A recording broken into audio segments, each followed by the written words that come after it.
having fun at the sports game is sitting on your hands? You need to call me, Jake Berman. Hi, I'm Jake Berman, and I've been getting under the skin of professional ball players the world over for decades. And now, I want to teach you how to heckle like the pros. Cheering on your home team away from home? Hey, do they just breed losers here? It's like this place is a toilet bowl. Or trying to impress a date? Stop. You are Just so stop. Please bad. stop. You're Just such stop a right now. loser. God, I don't know why they even pay you. Don't call.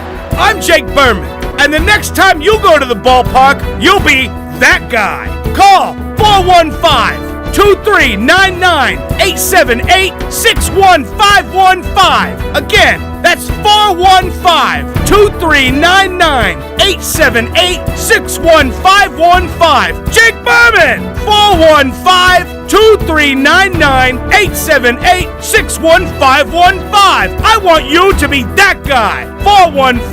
415-239-9-878-61515. Then pound 10. I'm Jake Berman. Builder's Blocks.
What up, everybody?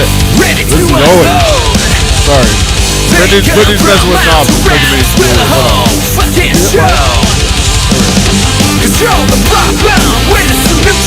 I'm sorry, it's been a couple weeks since we did this show, hasn't it?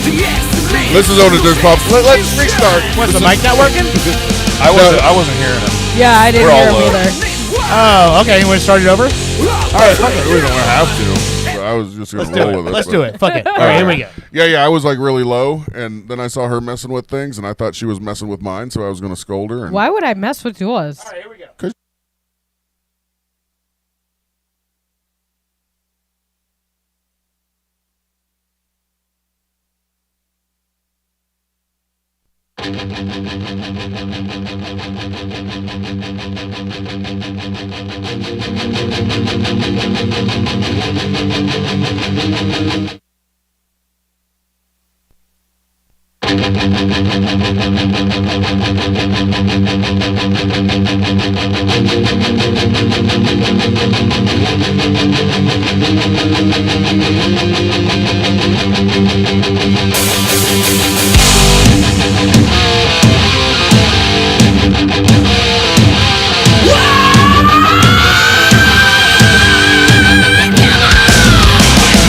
Come on, everybody, it's another exciting episode, whatever you want to call it, of Owen and Dirk's Pop Culture Radio. I am Owen Money.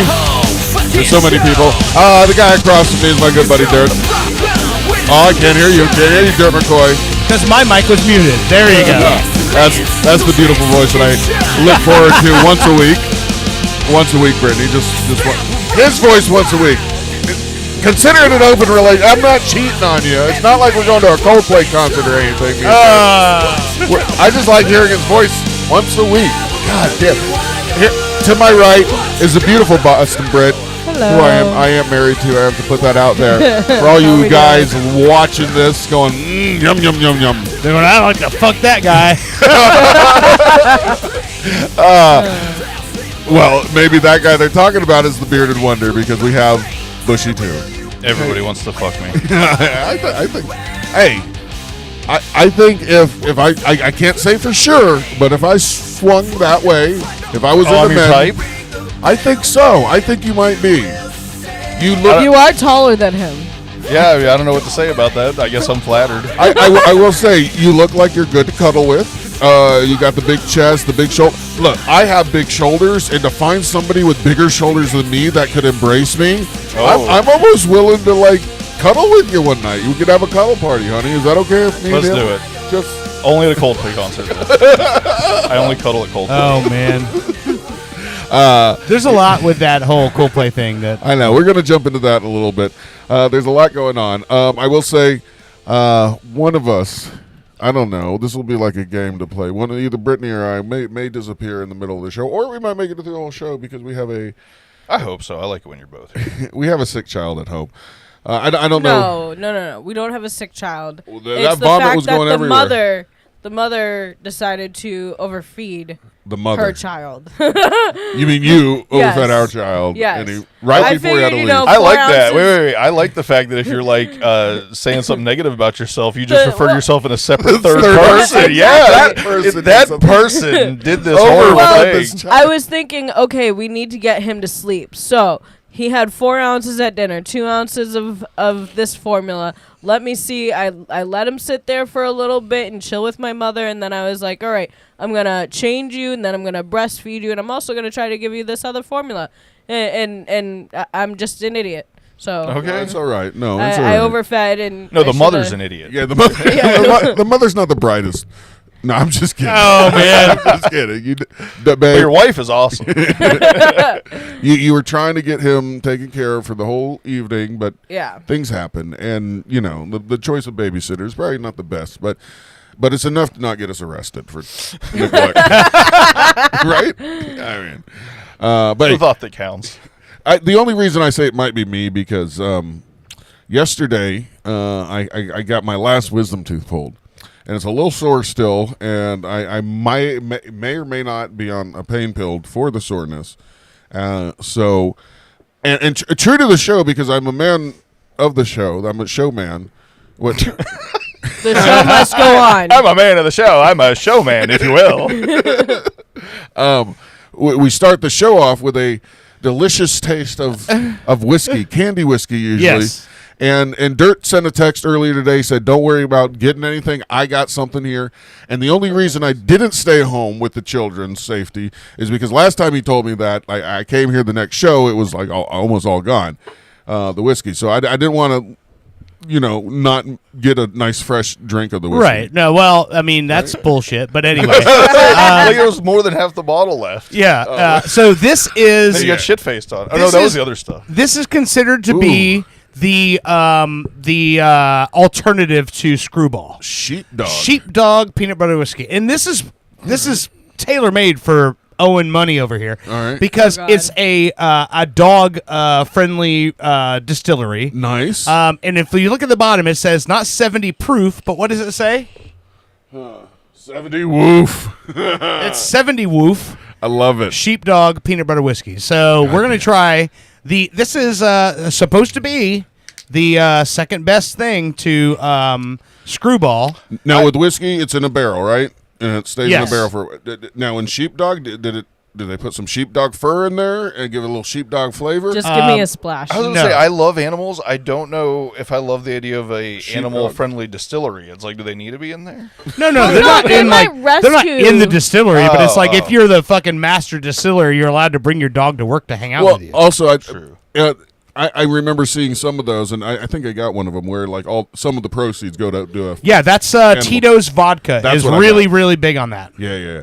So maybe that's what it means by animal friendly as well. Correct. Yeah.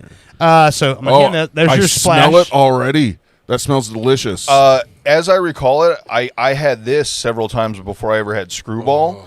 And while Screwball is the king, I do remember this one being a pretty close second. right now, Very very close. right now, there's a semi-open wound in my mouth where a tooth used to be. A wisdom Then tooth. alcohol helps. I was going to say, is this going to go into the wound to soak up even faster into the hole? When I gauged my tongue back when I was like, All right. No. Hold on, I'm closing my eyes. Keep making that noise, baby. when I gauged my tongue when I was like 17, 18 years old, it got slightly infected, so it had swelled up and stuff. And it was actually after a night of Jaeger that shit was gone. Like the next day after drinking a handle of Jaeger, my tongue was not infected anymore. I mean, Wow. that'll do it, huh? I like it. I love the smell. I love the taste. It's kind of a little bit hotter than Screwball. Is it? Like I said, Screwball is the king. This is definitely the second, but it's I think it's got a almost a little sweeter taste to it. I feel it on my lips. This is a little bit more like cotton candy peanut butter, where the Screwball is like very nutty. You know what I mean? Yeah, I think they're both like Screwball's a 10. This is a 9.5. Do You we know what I have mean? dinner? It's like super Yeah, close. yeah. All right. You know what's Yeah, we funny had though? This pizza. is actually 25% cheaper than Screwball. No shit. Yeah, this is you can get a 750 of Sheepdog for around $15.98, whereas the Screwball is about $20 or more, 21 somewhere in that range. But So hey, let me. I got a little show and tell here before you start talking about other things. okay, You know, I told you I just had my tooth taken out yesterday. yeah, Oh, Jesus I have, Christ. I have it with you me. have the tooth. I don't He just. brought all of them. I brought all of them. Wait, you collected all your teeth? Yeah. You know, most people when they're. Do y'all have your wisdom teeth? No. In my mouth. I think I still got What's my. left of them? I think I still got my two bottom. Do you? Okay. Oh, So, I definitely have those two. Did you get all yours taken out at once? Dirt? No. No. Okay.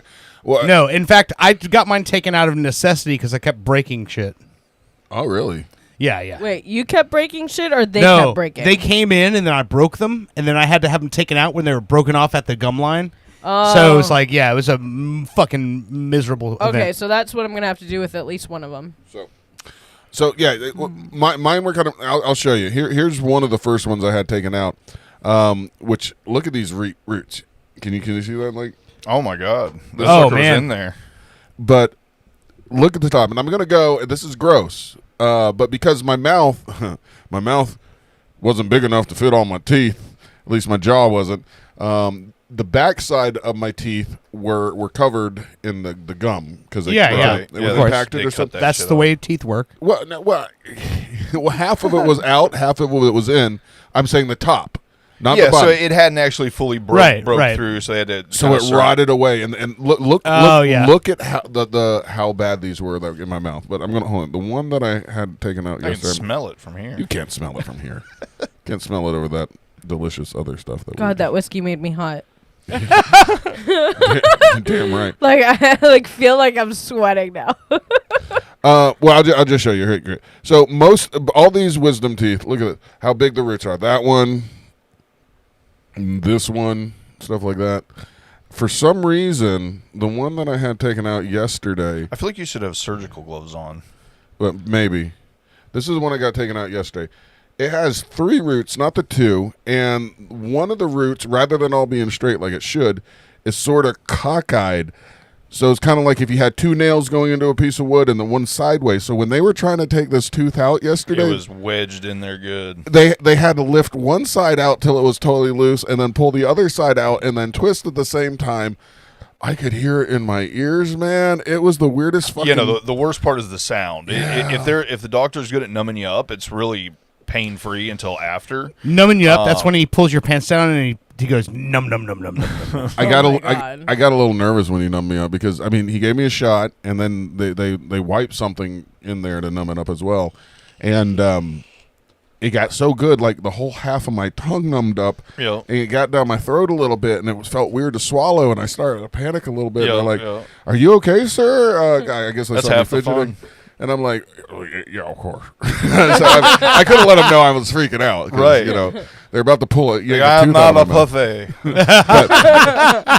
But I don't know. Last week, I mean, we spent some time together the week before, and I don't know if you, my tooth was really fucking hurting then, and I didn't know. no, it's been hurting for like 2 weeks straight, and like to the point where like I got home sometime and it was hurting so bad, like I wouldn't cry because it we don't cry, but it hurt so bad. Water leaked from my eyes a little bit. You know what I'm saying? I cry all the time. Water leaked from my eyes. But let me show It's like you. when you get your nose pierced, whatever side you get it pierced, the tears come out that eye. I'm gonna do this for Oh, so everybody. you only cry from one eye at a time? Yeah, exactly. Fucking witch. You know? Now, Owen, Which- please look at the monitor here All right. when you hold it up there, because keeping in mind that one camera is on the both of you guys, so you're going to need to All right. center it. Yeah. All right. So, honey, I'm going to take away from your camera time a little bit and show my rotten tooth. Oh my Yeah. goodness. All right. This came out of my mouth. All right. This is why it hurts so bad. This is. And it's Watch not it my your, dick Watch this your time. headphone length there. Yeah, I could see that going poorly. Oh my God, you're gonna knock your drink over, your computer over, like every. Codeine. All right. Is that it? That's the camera. Look in here. Look over here. See? Hold it up. Oh, you can't see it too much. It's too dark. I don't know if you can see that. It's rotten. Half of it is gone. That was fucking. Oh, there you go. We almost had it for a second. Yeah. Look at it. I don't want to. All right. I yeah. know what a rotten tooth Oh, looks all like. right. Owen, let's have a seat, buddy. What is happening right now? You want to lick it? lick my I tooth. got all four. What am I going to do with all four? Nothing. Hey, That is crazy. just letting you got know, all four of them done at once. we ran late on start time, so I've Yes. got Fritz ready to call Oh, and okay. tell his story if you're down. Sure.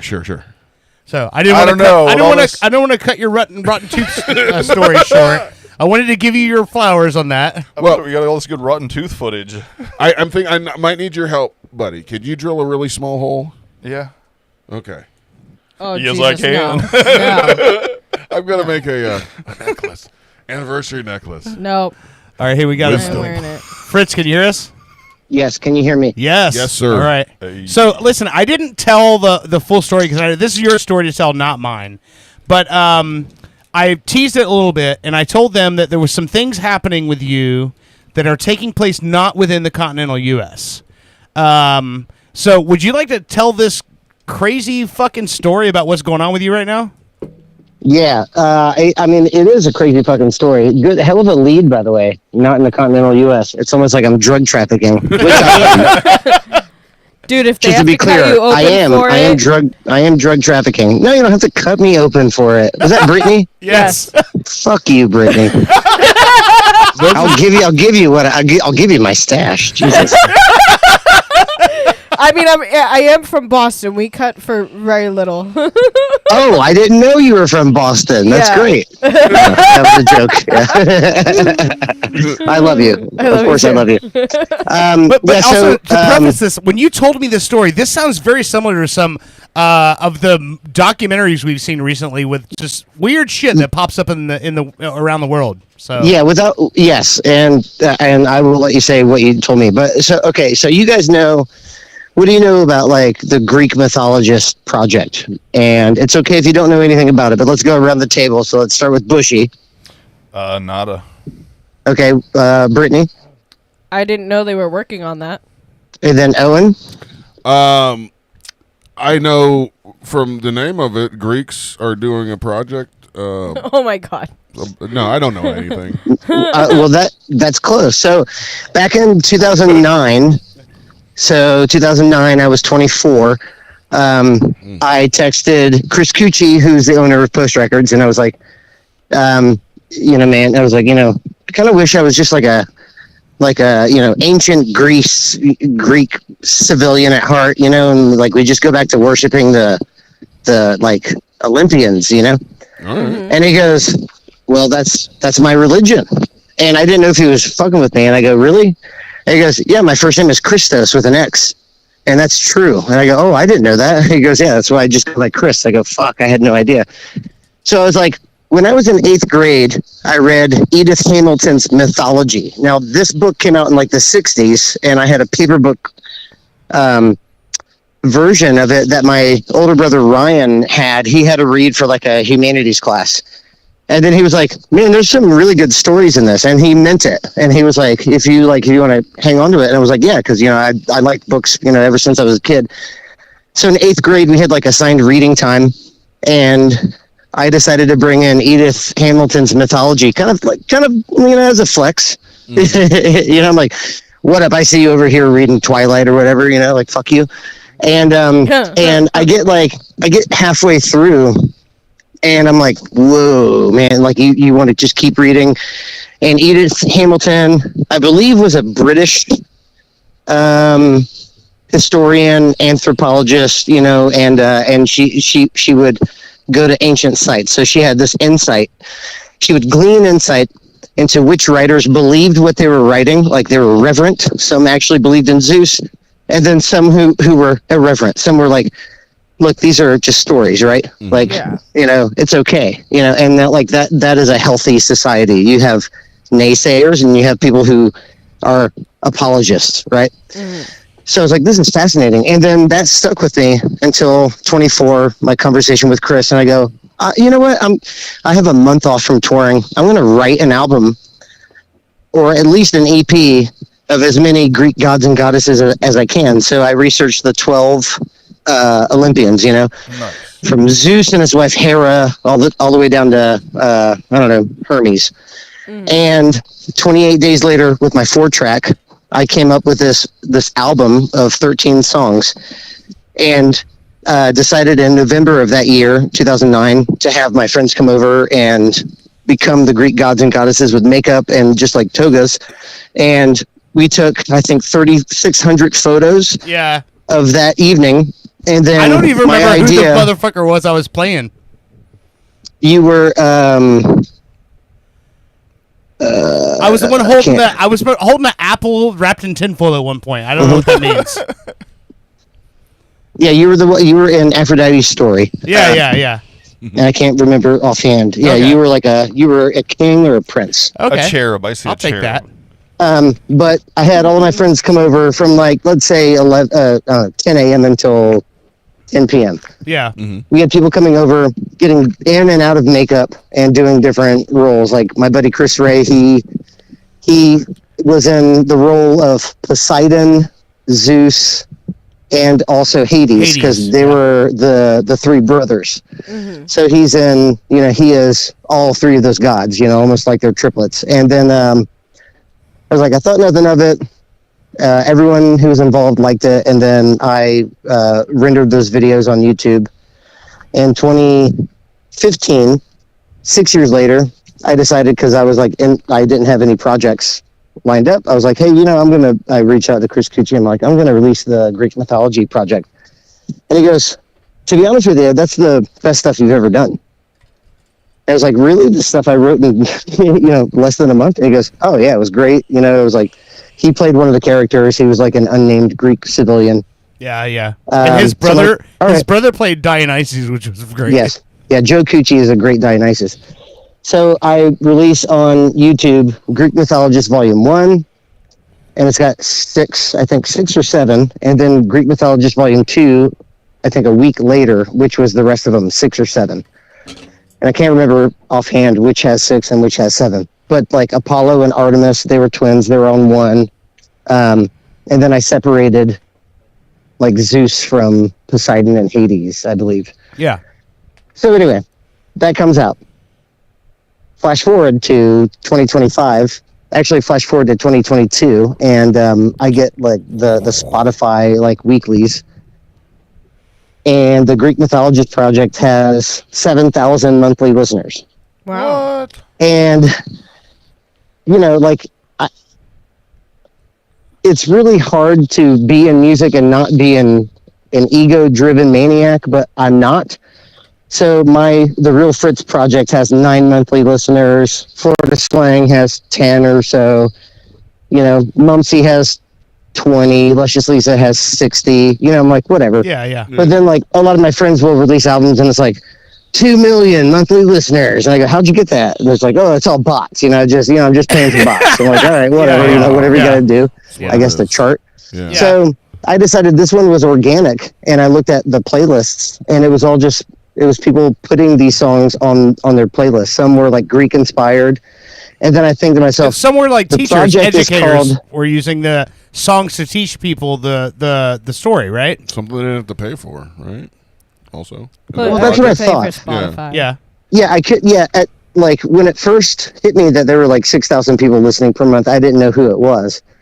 And I assumed that maybe it would be someone using these songs as like supplemental, Background like, music. hey, if you need to research Hermes for this test, Yeah, listen to you're the trying song, to right? memorize Hermes. It's easier to Yeah. memorize if it's in songs. Yeah. Right. That's rad. then I realized that it was just people putting playlists together. And the song that people like the most, and I don't know if you can play it or if you want to, but the song Hermes? that people like the most is Artemis. Artemis, yeah. Artemis was the first song that I wrote for the project. And I just decided to do a finger picking. That drum beat is me hitting the side of the acoustic guitar. There's no drums. Though the earth ran cold and denied your mother birth, the thought that your sibling would be brought into this world. Leto had been named by the wise and masterful. Delos would be This book home. is so good, though. You will overcome. Delos was like a rocky mountain, like island. There's nothing on it. So they were like excluded. They were exiled to this island. She gives birth to Apollo, the greatest Greek god. And before Apollo, Artemis, his younger sister, By the who is way, this was overshadowed. recorded 15 years ago. Yeah, on a 4-track. And this chorus coming up, there's some harmonies. This is my favorite chorus I've ever written. Artemis, you will become the greatest goddess, the holy is untrue. Artemis, you will become the greatest goddess, the holiest huntress. Artemis, you will become the greatest goddess, the holy is untrue. Okay. Guess how many plays? Guess how many plays this song has gotten already? 200K. 10,000. 192,000. Yeah. Yeah, no, I'm sorry. No, you're wrong. 198,864 as it sits in front of my eyes right now. Nice. So it'll be 200,000 probably by the end of this weekend. I was That's going to crazy. say, if I had that, I'd call it 200. Good job, man. Is Congratulations. that nuts? Wait, hold Yeah, on. thank The you. story doesn't end here. It gets crazier. What? Yeah. Yes. But wait, it gets worse. Yes. No. so No, listen to this.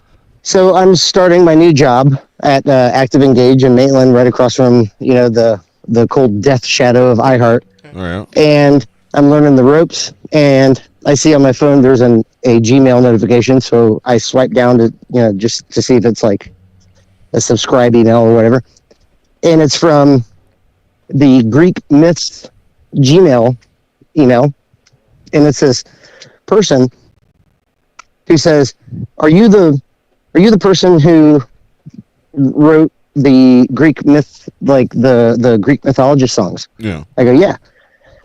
It's this Brazilian woman who then goes on over the course of 4 or 5 emails to tell me that she tracked me down using the FBI database, but couldn't find anything. She tracked me down on the Freedom of Information website. She paid $20 American, couldn't find anything. She then decided to check Twitter for like last response, and then found the email associated with the Greek mythologist account, emailed me, and I answered. And I go, "Well, Jeff isn't my legal name, that's probably why." And she goes, "Well, good news, the FBI has nothing on you." And she goes, "I am a massive fan of the song Hermes," and if you want to play the song Hermes later, Yeah. but like really fast finger picking. And I recorded that multiple takes because I'm not that fast. But she was like, "I would love to learn that song." Ooh. Really fast finger picking. But what's great about it, when you showed me the video, she posted on TikTok. Wait, hold on when now, she- hold on. Okay, Yeah, all right, hold on, all right, listen to all this right, story. Doing it, all right. Isn't that finger picking? In the peacock's still place the eyes, moving Hermes by. So she loved that song. And she was like, "Can you teach me that song?" And I go, "Sure." She then gets on Instagram. I follow her on there. She's got 100,000 followers. And this part is rad.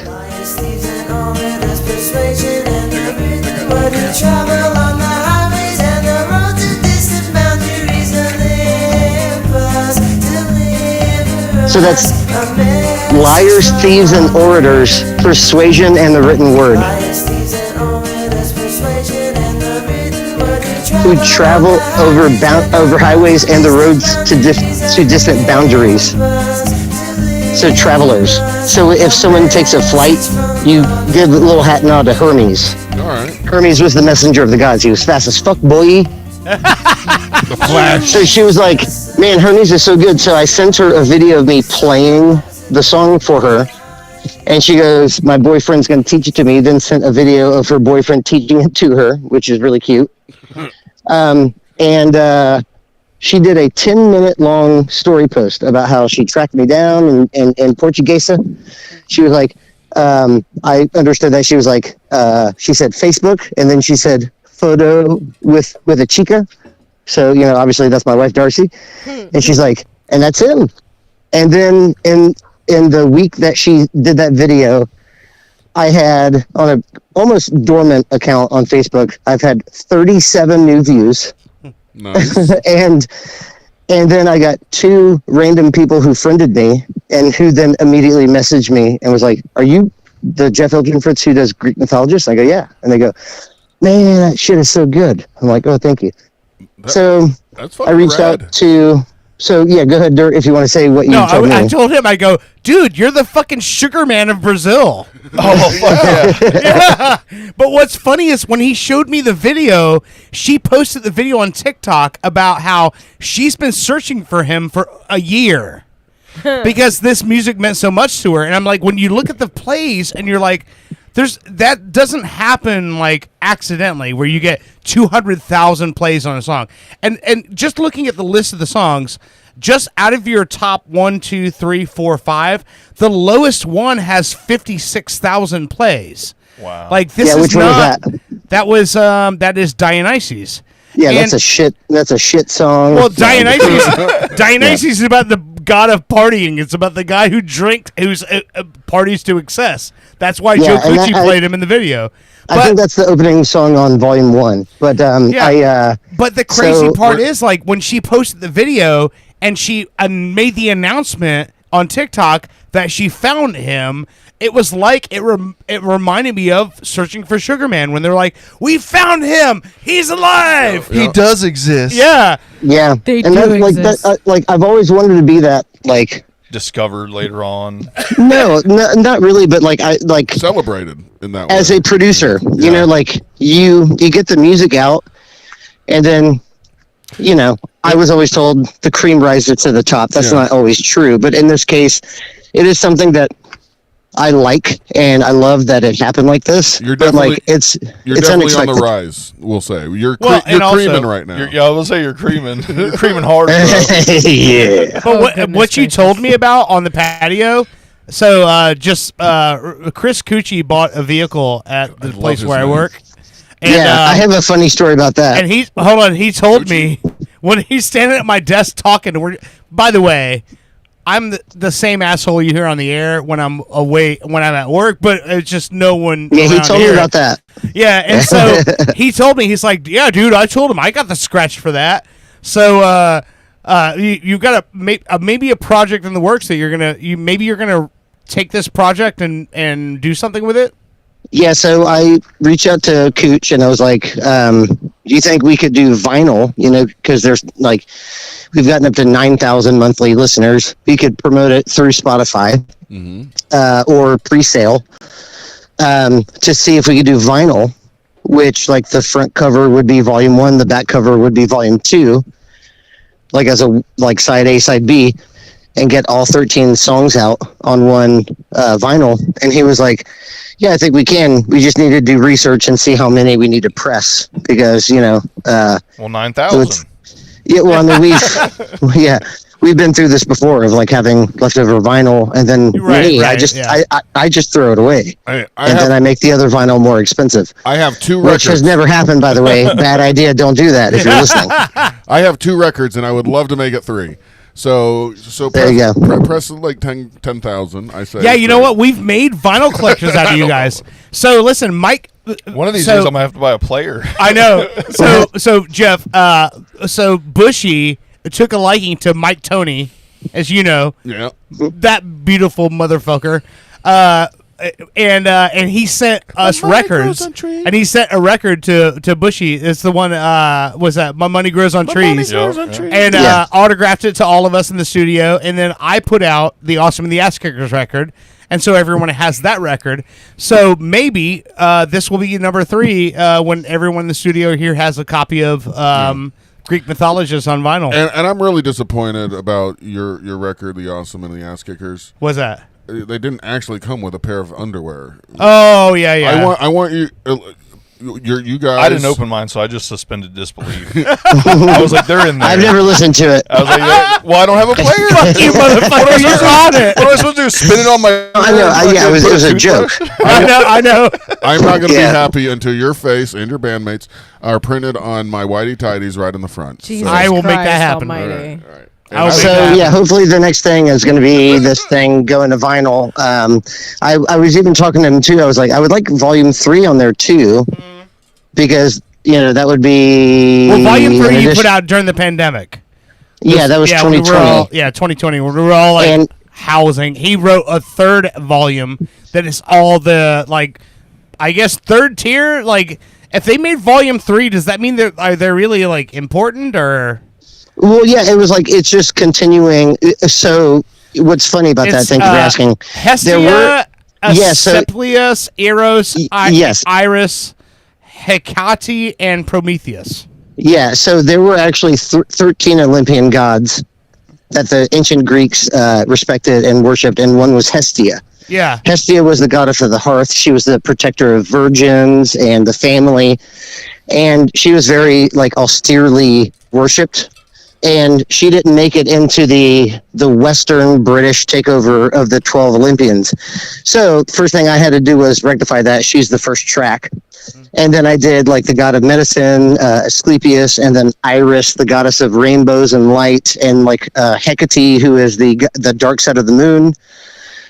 She's in charge of trivia and crossroads and really witchy shit. And Darcy recorded vocals on that way, back when we were still friends, way before we are, we're obviously married now, but just when we were friends doing podcasts and shit like that.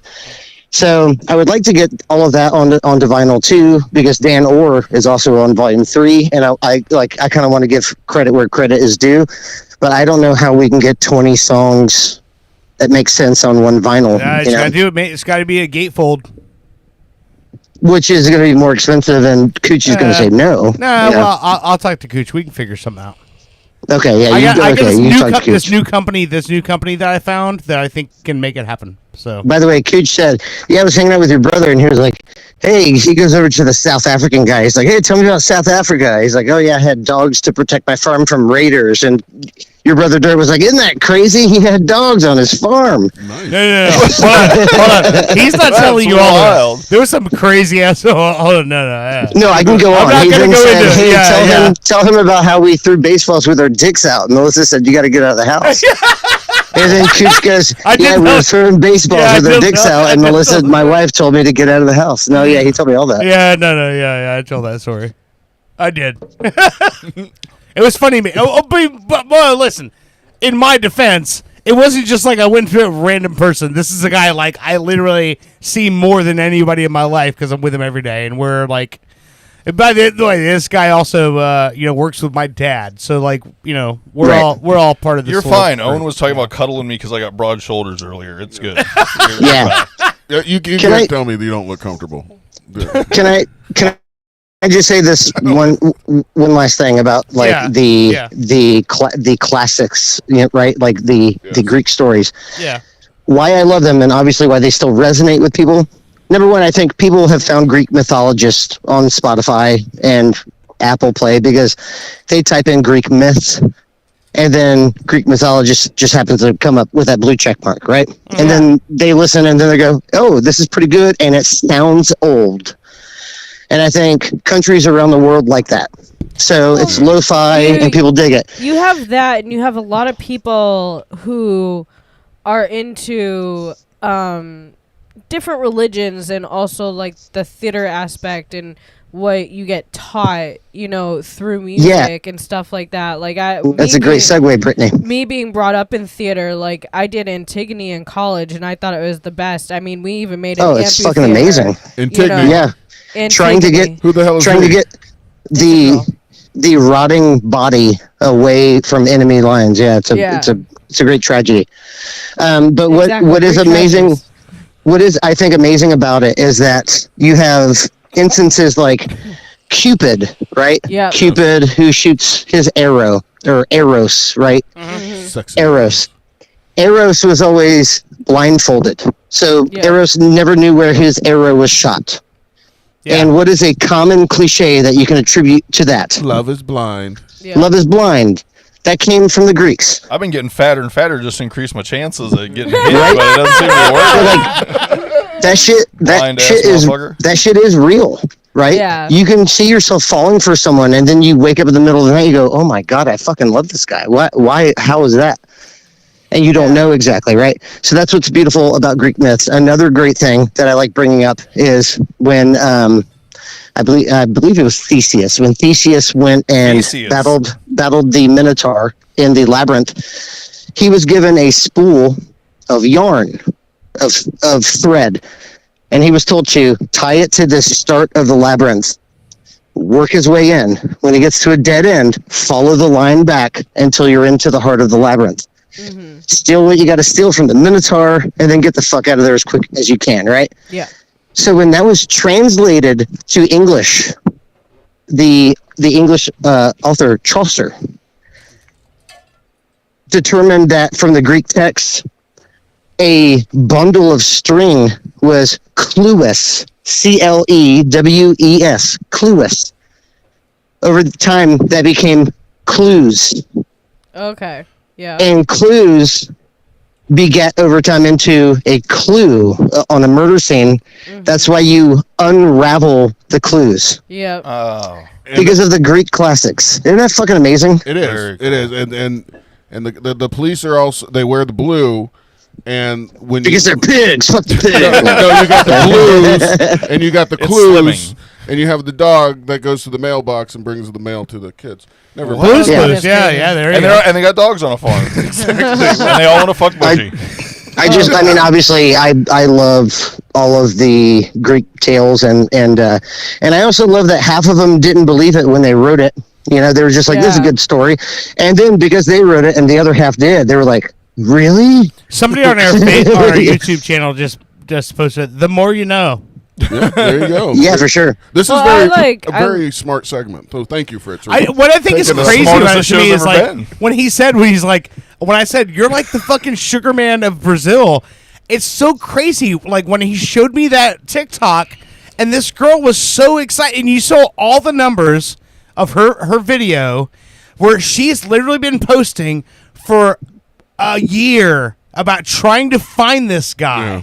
And then when she finally found him, and then she posted pictures of of his email back to her, and she's like, "We found him, we found him." And I'm like, how crazy it is. It is crazy. This is why Fritz is a true artist, and he's really in it for the art and the experience. Because if it was me, and this chick emails me and says, "I've been looking for you for so long. I can't believe it's actually you. It's really you. By the way, I have a boyfriend." I probably wouldn't have messaged her back. I'm just saying. I would have messed all that. No, but that's when I was single. You're a loyal friend. That's to be expected because you know that old Boston Britt would be jumping in there going, "What's your name, motherfucker?" I'm saying that I was Motherfucker. single. Why you missing my husband, motherfucker? While I'm married, What's cool about it was that Darcy was like, I was like, all right, I got to go in here and record this video for this, Brazilian Instagram influencer. You know, I had to show her how to play Hermes. And Darcy goes, all right, how long do you think that'll be? And I go, I don't know, maybe 30 minutes because I haven't played this song in a while. And she goes, okay. She walks around the corner and I was back to playing video games. And she goes, have you done it yet? And I go, oh yeah, it took 5 minutes. Yeah, I'm done. Because I was like, it immediately came back to me, and as I was playing it, I remembered Liars, Thieves, and Orators, Persuasion, and the Written Word, which I fucking think is another incredible aspect of the Greeks was that they made their gods so human. Fallible. Yeah, Yeah, fallible. And then the Romans were like, we can't do any better. Let's just steal it. Exactly. And we will rename Hermes Mercury. And that's why where you get Mercury is Venus the as fastest star. Yeah. Aphrodite is Venus. Yeah. You know, Jupiter is Zeus. Poseidon is Neptune. You know, like Yeah, Mars. Mars is Aries. Like the Romans renamed them better, but man, the Greeks came way before that, and they were like, "That's fine." You know, the only god. Somebody just put The only god, by the way. Quicksilver. Wait, hold on. Yeah, which is Mercury. Yeah. Okay. The only comic the book only Quicksilver, god yeah. the only god that the Romans don't have Is a cause is for a brawler. Apollo. Yeah. Apollo. Really? Apollo is the most Greek of all the Grecian gods, and that's my favorite song of the Volume 1, Volume 2 is Apollo. Okay. All right. So, how many songs do you need for the vinyl? Now, how many do you have versus He how do you wants need? to put 20 on there. But how Yeah, do the problem is you you Yeah. got too many. It's not. Oh, enough, he has to yeah. cut it down. All right. Yeah, because Yeah. I think like Do a double you know album. the best sound quality is 22 minutes per side, which would mean we could fit Volume 1 and 2. And then I was thinking, well, can we do an EP like a 7-inch for Volume 3? He has, That's you, what I And was- Cooch was like, you have 19. You have "Eh." 19 so far in the project. You have 19 songs so far. Yes, but Zeus is 6 minutes long and Prometheus is 6 minutes long. Okay, yeah. All right. I can't wait to listen to them because like I said, being from theater and growing up in theater, like most of the reason why I fell in love with theater was because of the Greek tragedies. And Yes. I mean, one of my favorite movies, I know it's animated and it's Disney, is Hercules. Hercules. Yeah. Oh yeah. I love all of it. Like I The also music love is really good in that movie. It's so Japanese underrated. kabuki theater. Like that's another one that I'm like totally about. Wha- But Yeah. You like the You know. kabuki? I was say I watch Kabuki Bukkake theater, all the time. Just wait till we get Jesus home. Christ. We'll have some Oh my kabuki God. happening. Jeff, Also, that's when- not my- Kabuki. Oh. One last thing that I just thought about that Brittany brought up is that there are like because the Greek tragedies are they kind of resonate in our DNA, right? Like Oh yeah. Oh, yeah, democracy definitely. Try living with it. comes from Greece, right? Yeah. Like a lot of the things that we take for granted are they come directly from Greece, and one of Dirt and I's favorite people, John Travolta. Morgan Steele, Yeah, when he yeah. passed away. Greece. I was asked.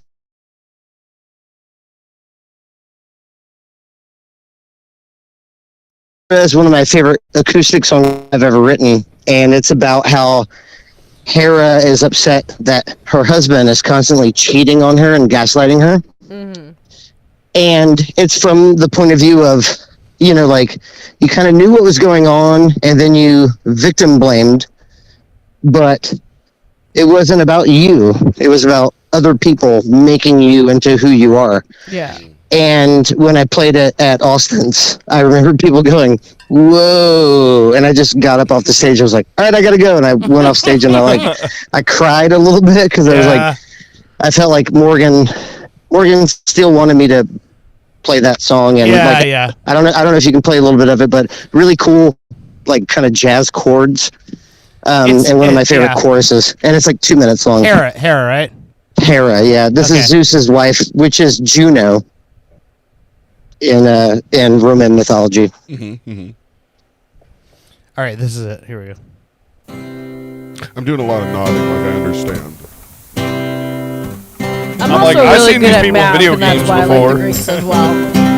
Listen to this line though.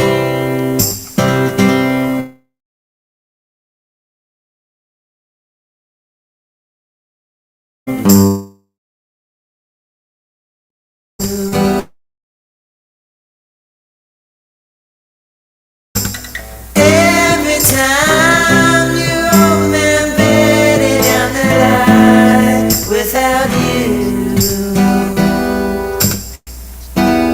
Right here, it's this part that I love. You must have been Angry, yes. Must have asked yourself along with And then this hook. why'd you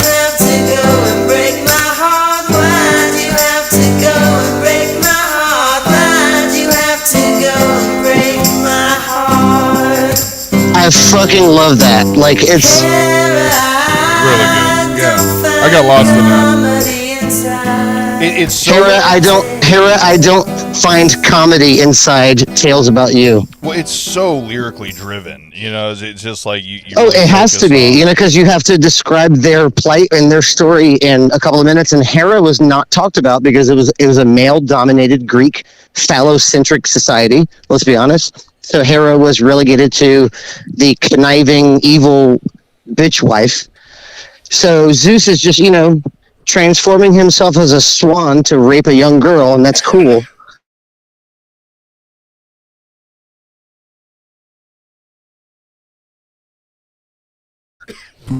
But like it's like there are definitely discrepancies in society where like Hera is transformed into this evil woman, and I was trying to say like I get what was happening, like that wasn't your story, and I'm proud that I made Hera's song into something like you had your heart broken, girl. little bit Like, triumphant, I get yeah. it. Like it's not you that was wrong. Yeah, you were yeah. right. I And, know which one I'm yeah. playing going to break, by the way, because I'm playing it for Bushy. Which one, Apollo? Hephaestus. Because Oh, that's Bushy. Hephaestus is Bushy, great, yeah. No, Bushy, the god of Bushy is Hephaestus. Yeah. So hey, Bushy, do you know anything about Hephaestus? They called him the god of technology, but the god Yeah, he was yeah. the Okay, god well, of. I was asking Bushy, but go ahead, Dirk. All right, go ahead. You tell him. You tell him. What's Hephaestus? That boil on his butt. It No. looks infestus. you don't want to get That's a good Greek joke. No, Hephaestus was the carpenter, and he's the No, one who helped. yeah. All right, oh, good. All right, good. Yeah, I mean, All right, you he was tell a- it then. So Bushy, what is Bushy, it? you are Hephaestus or Vulcan to the Romans. You are the god of technology. You can figure shit out. Okay. You can fashion robots out of gold, and you live inside of a volcano. I mean, that's basically me. Thank you. Makes perfect sense. As long as you Is have he an Xbox smiling, controller. guys? Is he smiling? Facial hair is great in Volcano. Yeah. Yeah, there you I go. think that's a smile. Harry Volcano is my porno name. But Yeah, the thing is, thank you guys for having me. It was Hephaestus a lot of built- fun. Love you, bro. Hephaestus built shit. Like that was his He thing. did, yeah. He was a builder, and so he built the temple that the gods lived in. He did, yeah. It better have been perfect. Yeah. Someone's got to install the god's toilet. And where was that temple for 5 points extra credit? Olympus. There you go. You should have seen, Is that Brittany? Yes. you should have seen, Nice. Oh, I love you. My pants got a little tighter. you should have seen the size of the septic tank I put in. Yeah. God's Zeus God's has a big old deuce. turds. God Zeus takes a lot of shits. Oh my god. Oh man, no. So I'm glad you were telling that story because I think that's cool shit. Hey, how many times do you find out someone's been going to the FBI looking for you? You know, I will say that's I don't know why you would go to the FBI first. that's what I was about to say. Like, Do you not think to you've talk been in shit, trouble? but you would think you would go to Twitter That's- first no, and like here's end at the the thing. FBI. But it's They somebody don't from have- another country. Yeah, they don't have Thank you. access. Thank you. That's exactly it. They are. Oh. She is from Brazil. Yeah. Yeah, she has no. She just knows FBI, Federal Bureau of Investigation. okay. Yeah, they Yeah. don't have the same access to shit we do here. And Well, then She that should've like, went- dark web. She You know should have what's went funny? to the You know what's funny? NSA or the CIA. No, but certain, actually- certain countries like they block certain shit. Like The Yeah. WNBA. And like she said, like I remember you telling me, she said last resort she went to Google. They don't look at Google the way we do. No, yeah. Not at She all. even said she even like messaged me like a month after I sent her videos and everything, and like we still like keep in touch every now and then. Like, hey, how are you? Good. All right. Like, all right, nice talking. But she goes, man, like after the whole big beautiful bill passed, she goes, what the fuck is going on in America? And I go, I don't know. And she goes, we just got through Bolsonaro. I thought that was pretty bad, but you guys have it worse. And I go, man, you ain't lying. A Brazilian is That's saying fucking this. crazy. But it's also crazy to me, like in Brazil, like Google's, like you don't go, oh, just Google it. No, that's not where they go. What did they say? I mean, They have to go I to don't a know. I have no idea. they're I didn't just know, web like, crawler it. and she was. She web is crawler. They went to Netscape. another Firefox. thing too, right? Like I sent her the lyrics to Hermes, and she goes, "Yeah, I already have them because of the videos that I have on YouTube." If anyone is listening, to search. yeah, it's just if anyone is listening, just YouTube That was a Greek YouTube mythologist. comment. All right, well, I was trying to make a plug, Dirt, but thank you. If you just go to YouTube Greek mythologist, and then like if you type in like Ares or Hermes, whatever, you'll see videos where there's like subtitles. She got all of the lyrics from the subtitled videos. She stopped and typed them out. Wow. Oh wow. So I said, "Do you can you translate that into Portuguese?" She goes, "No, I'm going to try to learn it in English." Like, Hey, That's this awesome. is, that isn't that you rad? know, Yeah, that's great. All right, I am on YouTube right now. What'd you tell me to search for? Hermes? Greek Greek mythologist. Greek mythologist nude? No. Oh my God. Hermes. Hermes. All right. I'm gonna be mad if there's not a pair of bikini briefs that say Greek mythology on the ass. Oh, fuck yeah. Greek mythologist in right the there. LP. Who's the guy in the suit in the video right here coming up? Hermes? Hermes, that is the photographer Christopher Garcia. All right. He's all right. He looks like a pretty good Flash or Hermes, whatever you want to fucking call him. Go ahead and play it. Go ahead and play it because it's like, all right, hold on. it's funny. You'll see how it's just individual photos just edited Yeah, to make a exactly. video. But then you'll see people pop up. Oh, hold on. Sorry. My bad. You were getting mixed with something else I had up. I wasn't prepared to play music. My apologies. But this is worth the play because I heard a little bit in the background. All right, here we go. I'm sorry. I'm going to restart it. Right? 3, 2, 1. Just simple animation, right? Yep. And you see it's in 4:3 ratio. How skinny this guy is makes me mad for some reason. I don't know. And then you'll see more characters come in. He's got nipples that are not to be ashamed of in public. I see the peak of And then there's a turtle. Oh, there's Zeus with the lightning bolt. Yeah, they're telling the whole story in the animation. All right. I'm gonna watch the rest of this later. I mean, this Yeah, is yeah. good. I'm gonna be drooling here in a little bit, so we're gonna. All right, yeah. I am following you. Oh, by the way, I'm almost out of alcohol. Tough shit, sit there. the same person who's been commenting this whole time just put 2 girls, 1 bolt. And that Yeah, there you made go, me that's laugh true. out loud. And Yeah, then Zeus it says, and Athena. and then it said, "This is Damon, by the way." Okay. Oh, There's of course it Damon is. on the YouTube channel. Hell yeah. That he's been on the show before. That, up, it's just Dean? funny. Hi, that he's- Damon. Damon, yeah. Great Damon also, vocals, by the way. Fritz, you remember from my comedy show when we did the PC radio comedy show? Damon is Dad Joke Damon, the one Yeah. that opened Yeah, the of show. course. Yeah, I just said He he's a great retired- vocalist. He retired after Yeah. one show. Yeah. Damon, mean, when you're Damon perfect. sings too. Yes, am he does. Am I incorrect? Okay, so Yes, there you go. no, Hi, he does. Damon. Yeah. That's I right. see you, baby. He just posted hi, so here's you. Hi. Kid. All right. He spelled it H-I-G-H. All right, so listen, we're going to break. I'm going to play Hephaestus, and I'm going to dedicate this to Bushy. I think you can agree. We'll dedicate this to Bushy as together. Yeah, Yes, for sure. Bushy made me my Creek box, and I still have it because I love it so much. And yes, he is the god, rather. Don't forget, I still Freudian slip. got the extra of rope technology. if you want to re-rope it. Yeah, yeah. You want to tie me up, big boy? Yeah, yeah, Dad.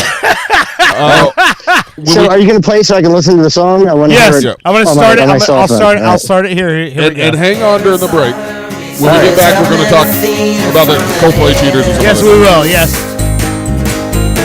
Slightly annoyed, she then begat her boy, but didn't like his use. Throwing the towel down from off Mount Olympus, he was falling fast. 9 days and nights of Festus hurled and fell. This chorus is so great. Festus, H-E-P-H-A-S-T-U-S-A-F-S-S, na na na na na. With your hammer and your anvil, you impress us. He just was his na na na na na. Waylon Thornton playing guitar here. All right, you're listening to Pop Culture Radio. Thank you for listening. We will be right back. Fritz. Love you, bro. Thank you, Fritz. You're Love awesome, you. buddy. Thank you, guys. Yeah. That would have been a mighty awful experience for mortal man. Your legs don't mean nothing when your power and strength come from within your hands. Fashion and robots made of gold in this workshop in a volcano. Doing his bidding while he's making the palace that the gods call home.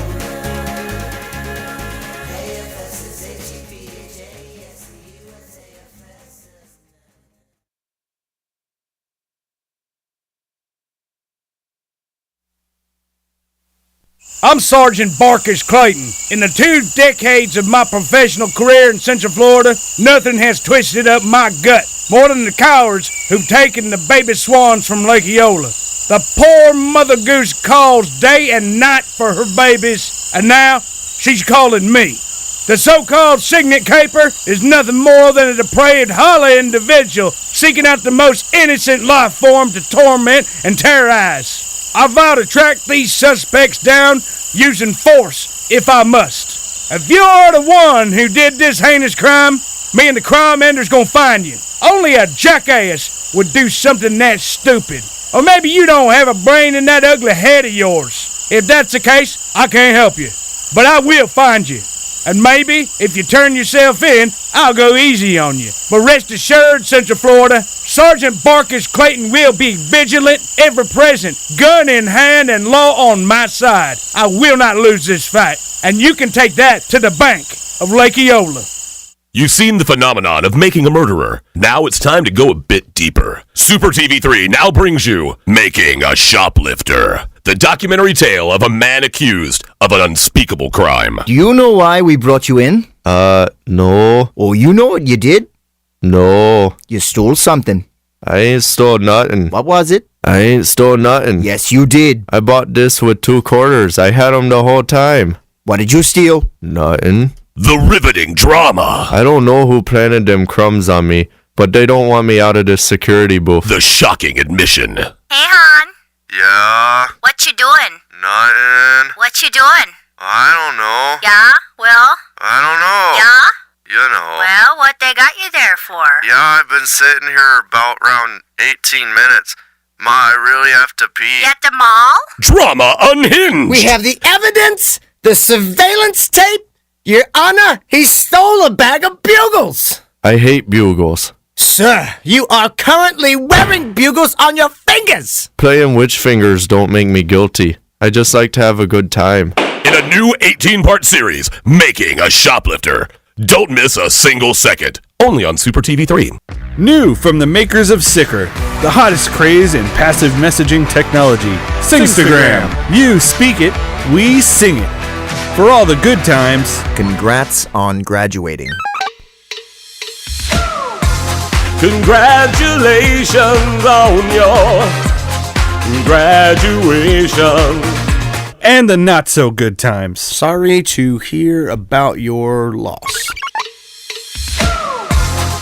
Ooh, your grandma's dead. Sorry for your loss. When you have a song in your heart, but you can't quite get it out. New phone, who dis?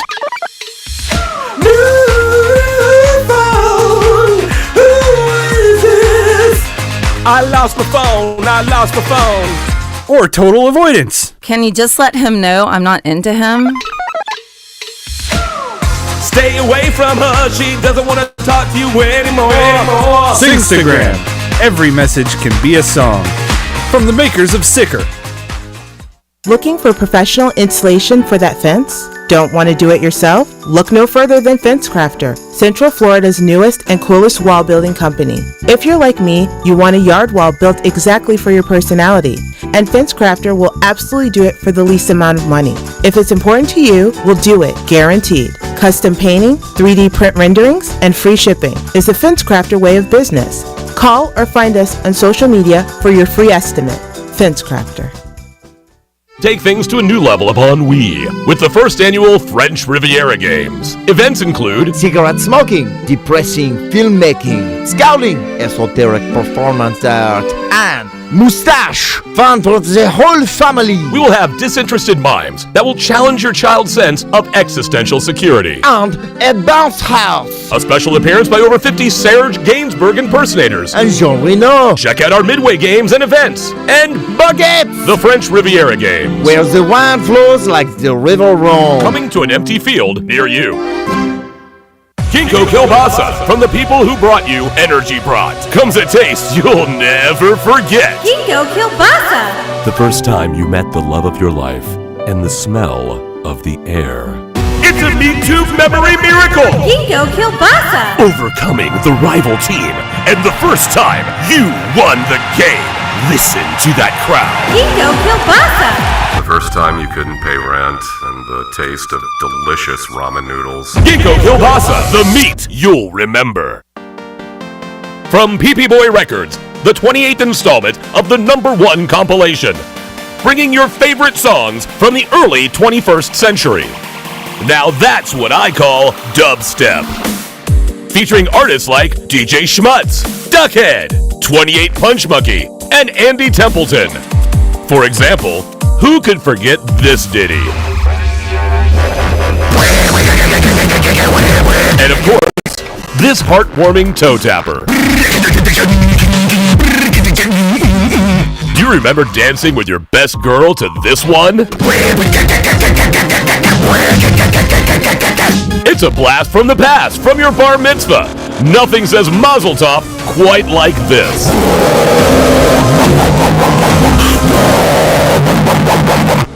Now that's what I call dubstep. Only on PP Boy Records.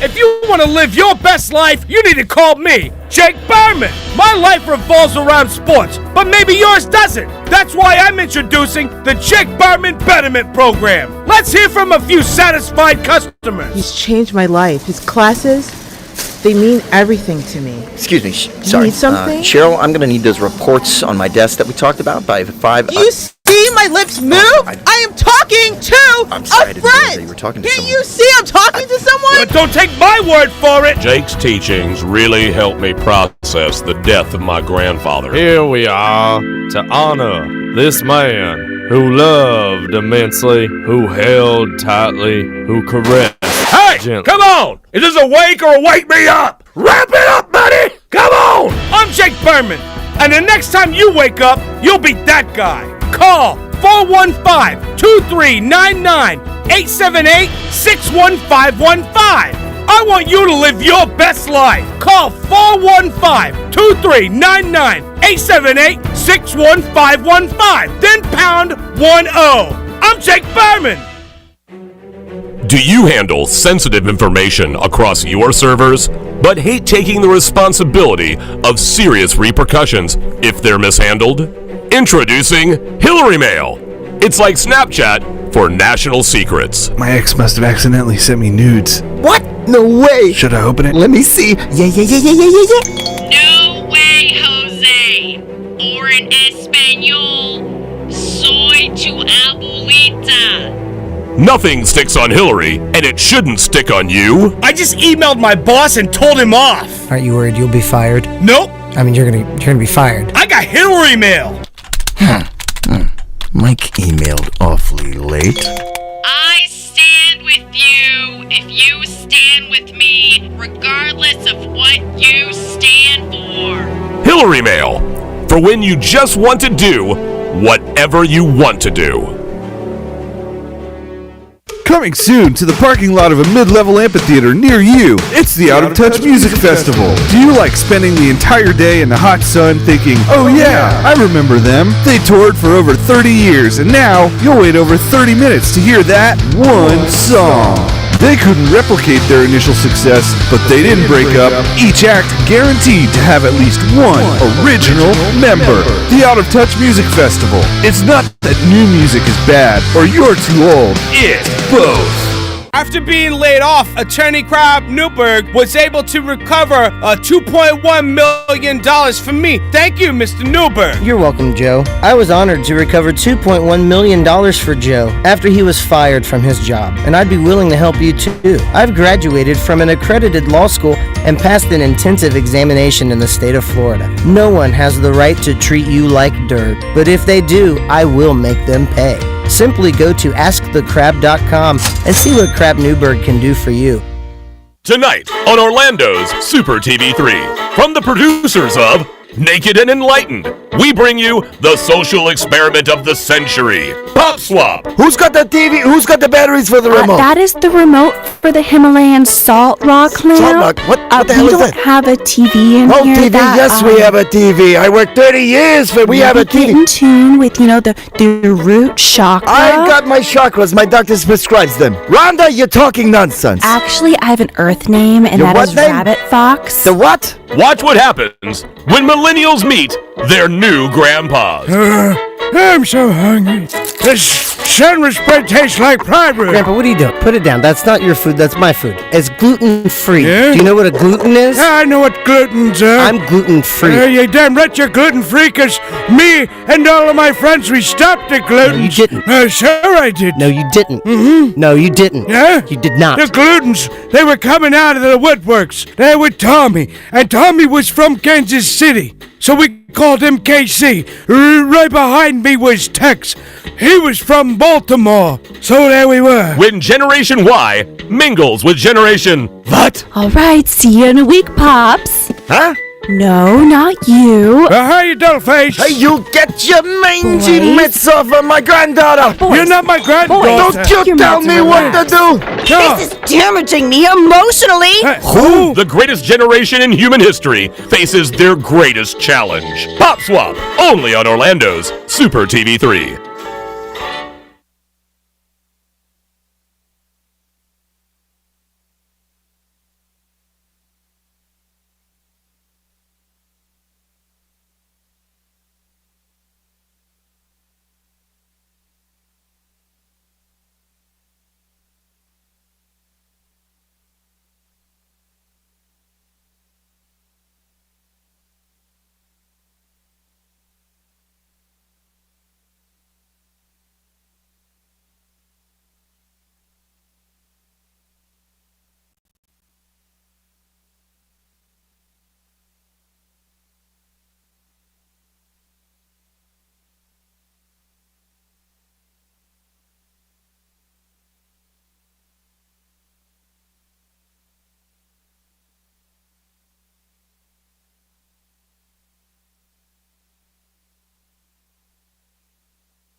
Want to open up a drive-through liquor store that doubles as a notary public and dry cleaner? That's all you, my sons and daughters of liberty. Here at Badass Hangry Eagle Brewery, we've been bottling up freedom for over 6 years, and we encourage every American to embrace their God-given freedom with their lips. And just in time for this crucial election year, be sure to look out for our Devil's Advocate series of handcrafted beauties. We'll have you playing both sides of the fence in no time with our party-specific fun facts of corruption printed on every bottle. Our Build-A-Wall VIP beer will infuriate your liberal friends, and our cover-up coffee porter will alienate your conservative ones. Because what's more American than becoming a multimillionaire off a drunken idea for an app that tells you what kind of pizza matches your suit? Drinking a Badass Hangry Eagle? That's what. America. Badass Hangry Eagle Brewery. America AF. Badass Hangry Eagle Brewery!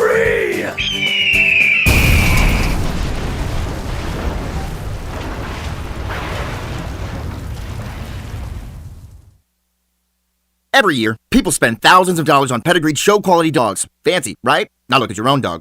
I'll wait.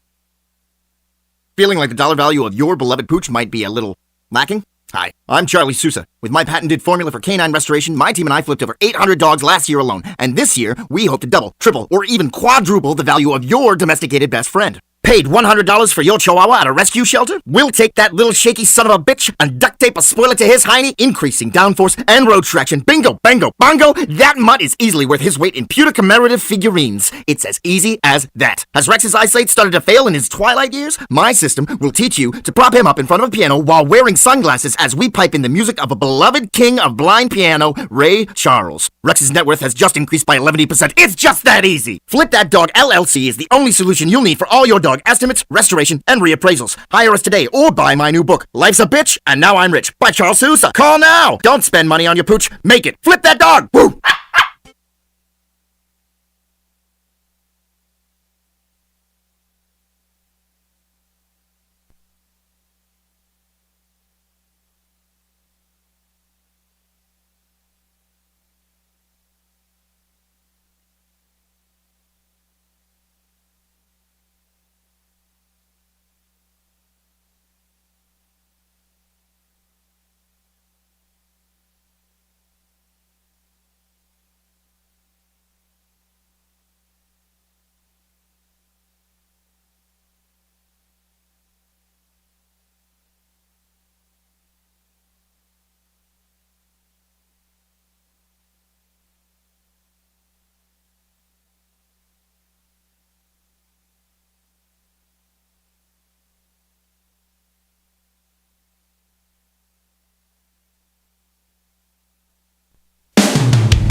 Welcome back to Pop Culture Radio. So this is a band I found recently called Plush. And I'll tell you this. Plush. Listen to the albums in their full. It's fucking metal as fuck. But I picked this band this week for Bushy because me and Bushy talk a lot about when you hear bands like heavy bands and like the way they project. I told Owen earlier, Owen, can you show Mr. Bushy what this band looks like? After I show Bushy Plush, he's going to become a plushie. That's their fan base. Plushies. What? Where are you? Hello. I am here now. There you are. There you go. Very nice. You like them? Very nice. You like them? Yeah, we've gotten to a point we're so oversaturated with everyone being super attractive and, filtered and everything. It's like it doesn't tick the box like it used to. You know what I mean? Like it's just okay. There's another, group of sevens. It's like. Their records are so fucking heavy. It's crazy. It's like to me, and like when I listen to it, I go, it feels like with the down tuning and the chugging and all the other shit. And like, to me, it's still a surprise. Yeah, no, the music's dope. I just wait, listen to this.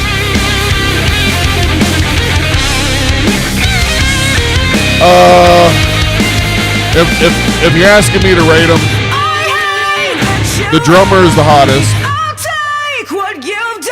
Nobody asked me to rate them. Never mind. I was gonna say I can see the words appearing. We cut for little on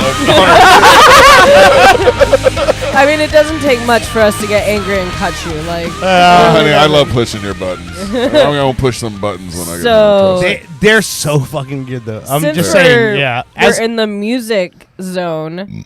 I've actually seen some news. Oh today. yeah, nudes? Music nudes? No, news. Oh, news. music nudes. music news. And, by the way, I apologize. Those weren't supposed to go to you.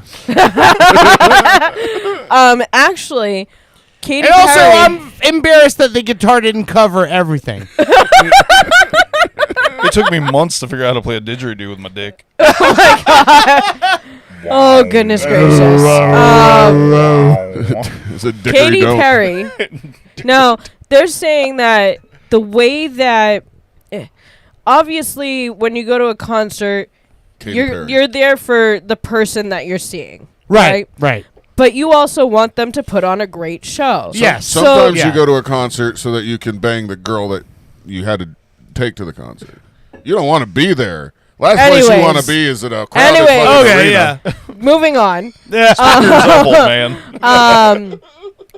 So they have to keep upping every time they do a concert. Yeah. Upping what they do It's each got to time. be bigger and better than last time. Exactly. Yeah.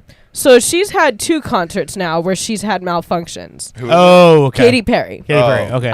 She had one where she was in this metal ball. Yeah, I was about to say, but doesn't she do shit like she's the top? If one of the top, not she the tries top person for doing crazy her and stage Pink. shit. I think her and Pink are the two that take their live shows to the next level all the time. Incredible feat. But so she was in this ball and she had a malfunction with it where she almost I don't know, it almost fell out of the air or she got stuck in it, something like that. Mm-hmm. But the most recent concert that she's had in San Francisco, she was on a butterfly in the air. And as it's going around, huge 15-foot long there's a butterfly in the sky. She's going around over the audience, and all of a sudden you just see her wires drop. So she literally stopped singing because she thought she was going to fall out of the sky on her fans. Man. A reading rainbow.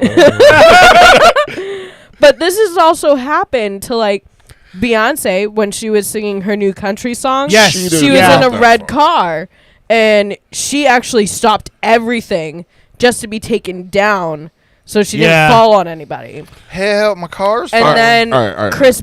Hold on. I'm watching this Katy Perry Chris thing. Brown beat up Beyonce's car. Might be a little scary, but hold on. Let me turn this around for you all. I got good. Yeah. Play.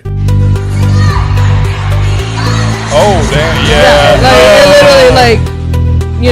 No, I'll tell you this right now, as someone that's been in a lot of harness situations in construction and shit. Mm-hmm. What looked like a little drop there is enough to make you throw Yeah, up. exactly. That's a giant drop. And that will fuck you up for weeks of being in the air. You will get that every time. It used to be a week or two for me. Every time I had a near fall where you'd slip or something would happen, and not even that bad, to be honest with you, you would get this knot in the pit of your stomach. Exactly. And every time you would get up, 30, 40 feet in the air, that pit would come back, and it would take a while. That's how I would feel when we had this one kid who loved driving all of our lifts. and you normally have 2 people in it. So every time he drive it, the whole basket is bouncing like this because he's going as fast as possible. Yeah, you're not supposed to do that. And the road that we're on was like paved, but it was a rush Did he end job. up throwing himself out of the So basket? no, Oh. luckily he didn't. But it was like you're bouncing like this, and you know if those wheels get caught, like the whole thing's going over. You're going. So I mean, literally holding on to. I'm already like harnessed in and attached. Yeah, but I'm you say holding on to dear life as The we're harness- bouncing up and down. The harness keeps you from death. It does not keep you from injury. You will get fucked up in a harness. Exactly. But so we've also had Chris Brown, who did a concert where he was also flying in the air, and ended up like upside down.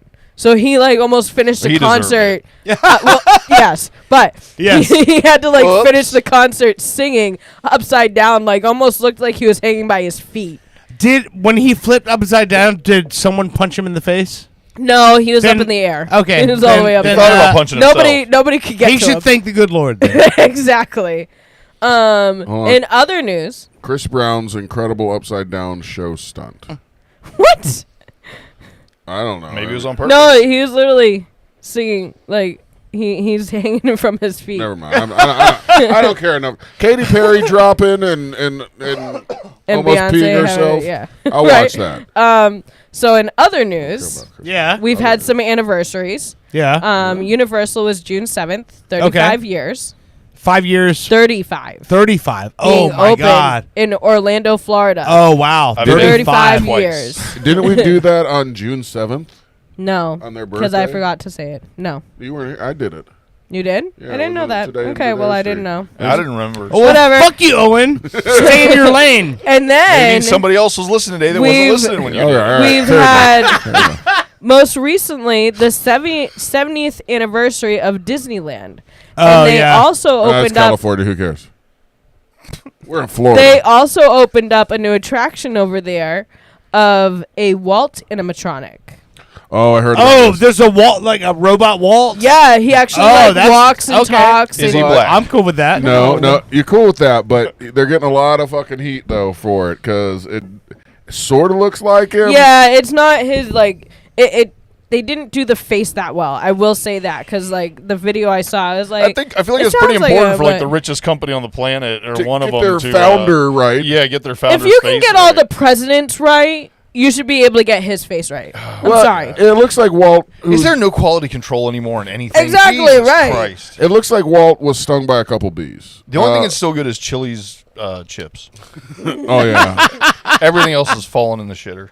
But I oh. seriously don't understand why they haven't made an animatronic of him prior to at this point, they should have just done a hologram. Let's be real. Yeah, like, yeah. why are they Well, fucking with the but animatronic? But still, why have you not made anything of Walt, like a show of Walt I mean, anywhere on it Disney sounds like to property? me a move of desperation at this point. Yeah, but Disneyland's like they stay truer to what Walt's original idea for the theme park was compared to what Disney World does, where they're more greedy and they don't stay as true to what Walt's idea was. Walt's idea was both of them. I didn't even know there was two of them. So, Well, then you also have Paris, Tokyo, Shanghai. Yeah, So yeah, there's yeah. multiple. Well, all right. so about this cruise. Oh, and I'm going on a cruise with my mother. No, you talk about falling. Let's keep going with that. Let's talk about one other story about falling. Okay. Okay. You got my soundboard up. Hold Is on. it you falling in love with me? Yeah, yes, I do. Your soundboard's up. Oh, that was me falling in love with you. All right, I want a better. Somebody in the news, and this might be a little disrespectful, but if it is, you can edit all this shit out. It shocked me when I heard this because this person did a lot of fucking crazy stuff, and what ended up getting him was a little hang glider accident. Oh, okay. I don't know this story, but I'm curious now. You don't It's know. not the story I thought you were going into. Which one did you think I was in? I thought you were going into the Coldplay story. Not the Coldplay yet. Okay. No. Nobody fell there. Nobody fell. Oh, well. No deaths as of yet. Something fell, but something definitely happened. Unrelated, I'm actually starting a submarine business with a jumbotron on it. Oh, nice.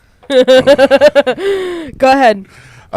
This guy, he survived He's got the world record for the highest jump. He jumped from space down to Earth. Felix Baumgartner. Remember him? Is that the Red Bull guy? Yes. Okay. He jumped out of... Matt Ills, friend of the show, yes, was the one who was hosting for Red Bull that day when he did it. Oh, that's right. When he jumped out of the the space capsule. His name is Baumgartner? Something like that. Hold on. Baumgartner? I guess I should get his name right because I like the idea his name was Baumgartner. Baumgartner. Okay, yeah. Baumgartner, yeah. Baumgartner. Yeah. Oh, it'd be so much cooler if it was Baumgartner. He suffered a fatal paragliding crash. Spectators heard a large boom and it spun to the ground. So I don't know what happened, but it sucks that he basically skydived. That's one of those he died doing what he loved. You can't. Did he die? Yeah, that's what started though. I mean, it's obviously tragic when somebody dies, but I feel less bad. God, that is bad. I feel less bad for him than I do, say, like a kid with cancer. You know what I mean? Like he died doing some fun shit that he not volunteered, but he elected what he wanted to do. You know, and he got a Guinness Book of fucking World Record. I don't have one. Of those. Yeah. Hey, I got something for you guys. Yes. So remember I said last week, 2 weeks ago when we did the show, that I had somebody who was sending us AI songs? Yes. Okay. So this week I had somebody send us an AI song that they literally wrote about the whole show. Oh, goodness gracious. Oh, shit. And it's about each and every one of us. I don't know if I'm going to like this. Yeah, usually I have control of this stuff, but okay. let's hear what somebody else thinks about it. An anonymous listener has been writing songs about us. Okay. Do you guys want to hear it? Yeah. Sure. Anything's better than the AI program I have. I got 2,000 credits to go through. All right, here we go. Jesus Christ. This song is called Pop Culture Pod People. Oh, God. Oh, no.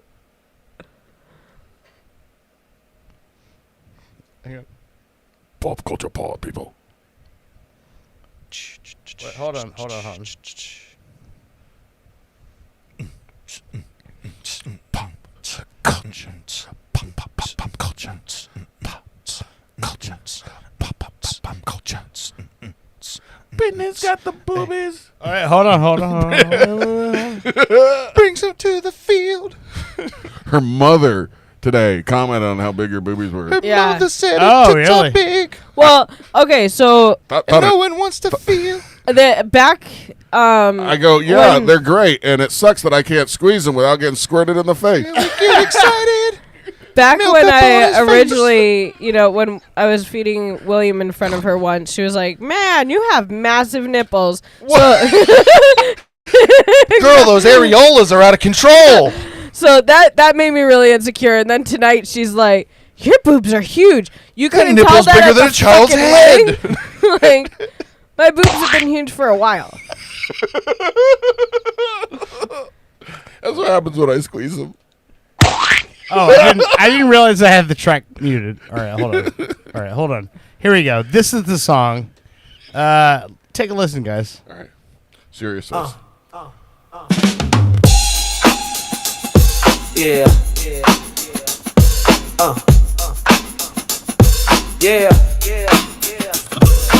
Orange got stories from way back in time. His jokes hit late like a bell that don't chime. Old man vibes, but his wits razor sharp, dropping facts from the past like a fine piece of art. Pop culture pod, people keep it bizarre, talking TV. Ooh, I like movies that. like nerds at the bar, from Boston to the Bronx, they're a funky crew, breaking down the trends with the twist so true. Brittany's the queen with the fiery spot, a loudmouth Southie from Fenway Park. She laughs like Green Goblin, but she's still the best. Got Dunkin' Donuts on her breath. Donuts on your breath. Laughs like the Green Goblin's pretty funny. They're a funky crew, breaking down the trends with the twist so true. Pop culture pod, people keep it bizarre, talking TV. And I love the movies chorus. Like nerds at the bar, from Boston to the Bronx, they're a funky crew, breaking down the trends with the twist so true. Bushy's the man, is his shorts so tight, exposing his balls in the day and the night. His pet sugar glider's always at his side, but when Owen gives orders, the dude will abide. Work's a musician, but you better beware on the wrestling mat when he does that weird stare, prone to grabbing at balls or a thumb in the butt. Cause a win is a win, and he loves handling nuts. That was about me.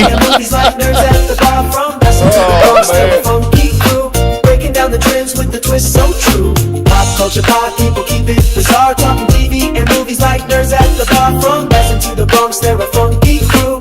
Breaking down the trends with the twist so true. Pop culture pod, people keep it bizarre. All right, hold on. I'm going to start this over because I want you guys, now the shock is over. Listen to the lyrics. The line he said about Brittany's always got Dunkin' Donuts on her breath. I'm like, obviously this person listens to the show. Yeah. Excellent. Well, yeah, and me, and apparently I am Owens to command with my sugar gliders at my side. Damn right.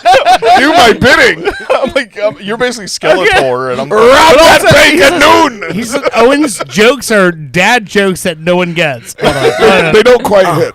Oh yeah, listen. Yeah. Yeah. Owen's got stories from way back in time. His jokes hit late like a bell that don't chime.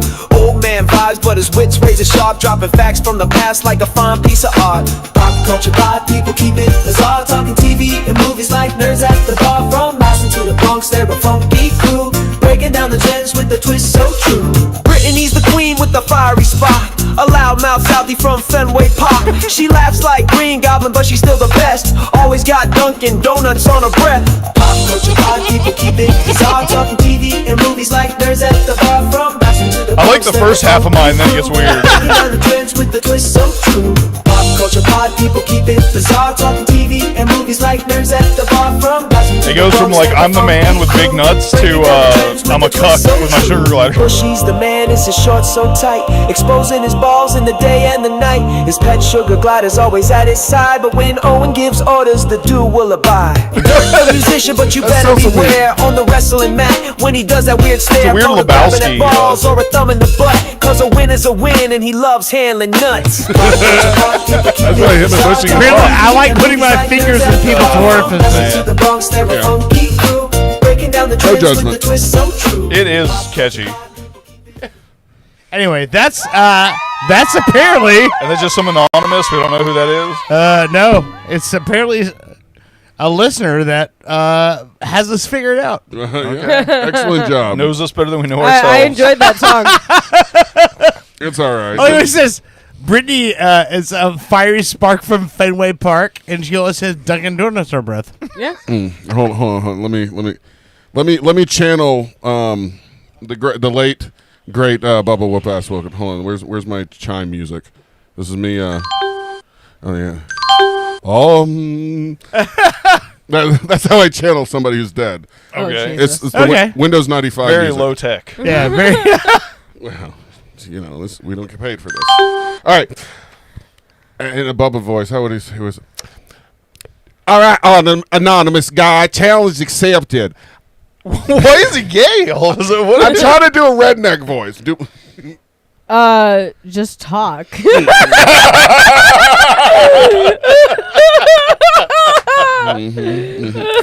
I'm writing an AI song about you, anonymous person. We don't know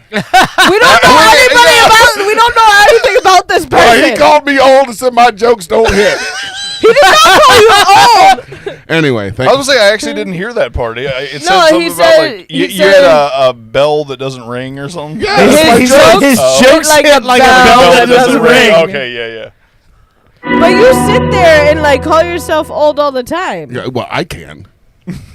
Here, how about these bells? Will you just wait for this AI? Never fucking. Well, very good song. Thank you very much. I agree with everything. Anonymous. Anyway, so in other news, I'm going on a cruise with my mother. Oh yeah. And this is what we've been waiting for. Let me file this under not making Opus clips on this segment. Anyways, Just kidding, baby. my mother, I've gone on 34 cruises with her. Okay. Oh, Jesus Christ. My mother is the type that like looks at the itinerary and plans what we're gonna. Jesus. Yeah. I know, right? Plans what we're gonna do all the time. I don't think I've seen 34 cruise ships in my lifetime. Like driving by the port. 4 maybe. But so she's like already like, oh, Dirty Dancing is in their main show, and then they have acrobats, and like I'm like, I can do Dirty Dancing. Then they've also got ABBA. And they got Queen. I was like, Dirty Dancing and Queen. Those are two of the shows that I would be in, you know, I would go and enjoy. Like, don't get me wrong. I like ABBA, but I really just don't want to go see it. And I don't want to go see the acrobats either. Like, they're probably cool as hell, but I would like to relax on the fucking cruise. Like, I would like to go sit by the pool, have a couple of drinks. It's like everybody that I know just cruises all the time. Dude, it's like the best way to go because your food's included. And you there are games and bars and all this kind You of don't stuff. have to talk me into it. It sounds great. But you can stumble back to your fucking room. You don't gotta drive anywhere. You gotta just hop on an elevator or go down some stairs, and there you are. And the food's it's the amazing. best way to go as long as you have a group of people. Because if it's you and one other person, I've been on 2 cruises. Because you know, me 2 cruises, and it wasn't like with a group of people, and you get tired of that other person. And I'm just if you saying. went on a cruise with me, you would not get tired of me. You just say And yes. if you Just did, say yes. don't have say what you were problems. about to say. whatever that breath preceded, just stop and be like, "Yes, honey, you're right. You're absolutely right. Yeah, there you go. But not like, you know, you just saved me 30 minutes of. You're welcome. Thank you. I want to Take me on a find some cruise. like friends on the cruise. I will. So that way, like, if I want to go do karaoke one night, Friends. Yeah, some girlfriends. Yeah, that's what I said. Like, here. Just some people to hang out with on the cruise. I never have to see them again. It's so weird, though. I feel like I'd bang a lot on a cruise. You probably would. And then that's fine. That's part of it. You know, there's. I mean, that's why I would go. Yeah. I mean, I hear there's a pool and alcohol and stuff. Sun deck and banging. When you go on a cruise, there's this dinner where you have assigned seats, and if you don't have a group of people, you're sitting with 3. No. This is how it used to be. 3 other couples. Oh, I don't care. That's how it used to be. You would have to sit with people. Now you can either choose to sit with other people, Nope. or you get to choose to sit like if you're just a couple or by yourself or like with a group that So you came with. they're catering to the antisocial now. Exactly. Good. I like this. I want to sit with everybody. Put me right in the middle. But no, I used to like it but I was a kid. I was a teenager. I used to like that they would sit us with other people because, you know, then you have other people to like mingle with and talk with. Ugh. I don't care about what you're doing tomorrow. All I know is I don't have enough money to do 14 excursions like you're doing. I don't want to hear about how colorful the goddamn fishes were that you just saw. Okay, I'm back out. Yeah, those that sound terrible. Oh Even if I could do it, I don't want to hear about other people telling me about what I just did. You know what I mean? Like, I went on this excursion. Yeah, me too. Like, what? But so the cruises that I used to go on, you know, they had pools, they had games, they had different stuff like that. Now they got like I think Norwegian has a go-kart. I was just going to say, I think I seen a commercial. They had a go-kart track. thing. MSC That scares me. has swings that hang off the side of the ship. Oh, I definitely let myself out. They have golf courses on some of them. Death by cruise swing is how I want to go. Royal Caribbean has zip lines that go through the middle of the cruise or on the side of the cruise. They wouldn't let me on that. They cater well to kids on a lot of them. Like you take your kids on the cruise and you put them into the kid cot. Like they have different like age groups, and they take them, give them pizza parties, take them for swimming. They do all kinds of arts and crafts with them, and they're gone for the entire day. I'm like 15 cruises ahead of having to worry about the kids. Well, yeah. Let's not worry about that. Let's worry about the other goddamn people on the boat. One person gets sick. They're touching everything, sneezing out on everything. Oh, Jesus Christ. Spreads everywhere quickly. There was just a boat that came in the other day where everybody was We just talked about the poop cruise last. Well, yeah. But one came in the other day where everybody was sick. Something spread over everything. They were told to stay in their cabins. Cruises would be great if I could get that goddamn cruise ship to me and like 8 people. That would be perfect. I mean, you can do it. You just got to be like super rich. Yeah, Exactly. Be your own freaking yacht. I mean, it's almost worth it. It's basically the same as Just Call Mo renting out the whole Cimarron Skateway for everybody.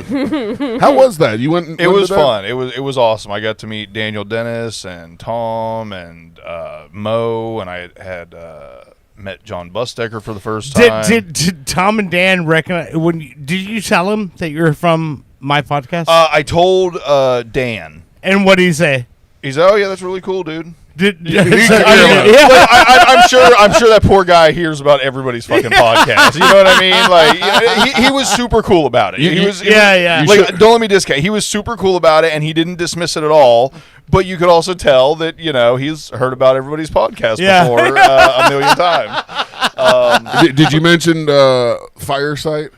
I did not. Okay. So by the way, because Dan has listened to our podcast. Has he? He absolutely. No, he definitely. When I said I'm Bushy, yeah. I'm on the podcast with Dirt No, and he's like, "Oh yeah, that's awesome." Oh, okay. Yeah. Okay, so he did you ever do their show? He actually knows. He listens. So Dan listens. Right. But the event was awesome. Like, I am not a fan of going out by myself. I was like, you know what? I'm fucking doing this. I want to go skating, whether someone's going with me or not. I tried. That's fucking awesome. Well, the cool thing is anything that is Real Radio adjacent. In any way. Yeah, even though it was a Just Call Mo event, it's that group. It's going to be fun. It's those groups. I talked to 3 or 4 other dudes just like me, you know what I mean, older. Of course, they all were there with their kids and shit. But, same thing. Yeah, I used to skate 15, 20 years ago. We were sharing our skate stories and shit about when we weren't terrible at it, and then, but it was pretty funny. You could tell a lot of us were skaters at some point. I definitely I'd never fell. I skated for about 45 minutes total, never fucking fell. I came close a couple times, had a small child fall right in front of me and avoided it skillfully. You should have seen everybody's faces, though. You could tell that they were like, oh my God, this child's dead. And I masterfully pirouetted around said child. There's a lumberjack on wheels heading right for that child. I can only imagine what I looked like because, you know what I mean? I'm already fucking 6'2", 285, and then you had, 4 inches of wheels under me. Not the classic roller skate. No, so here's the thing. I did the inline because that's what I was accustomed to. But part of the reason that I even chose the inline was, from what I remembered, they had not the skates that you would actually trick with and do the grind rails and everything did not have any stopper, front or back, because that was just something You'd have that could to drag your foot. Right. I remember the last time I rented inline skates, though, they were like the street inline skates, and they had a stopper on the rear. Right. They do not anymore. 0 fucking stoppers.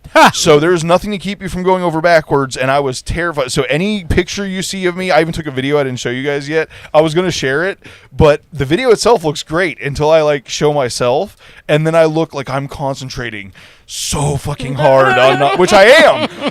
I took the video the second time I went around because I was like, well, I don't know if I'm going to improve much, and I'd rather try to take this video when there's 10 people in the rink instead of 60. Yeah. I had only been on the skates for maybe 10 minutes when I made the video. I'll show y'all. It's pretty funny. That's fucking funny. But shit. So going back to the whole inline skate thing, that's what I went with because that's what I was accustomed to and what I felt more comfortable with, and I didn't want to die. Yeah. I totally plan on going back. It was a lot of fun. I think we should all go at some point. I'm down.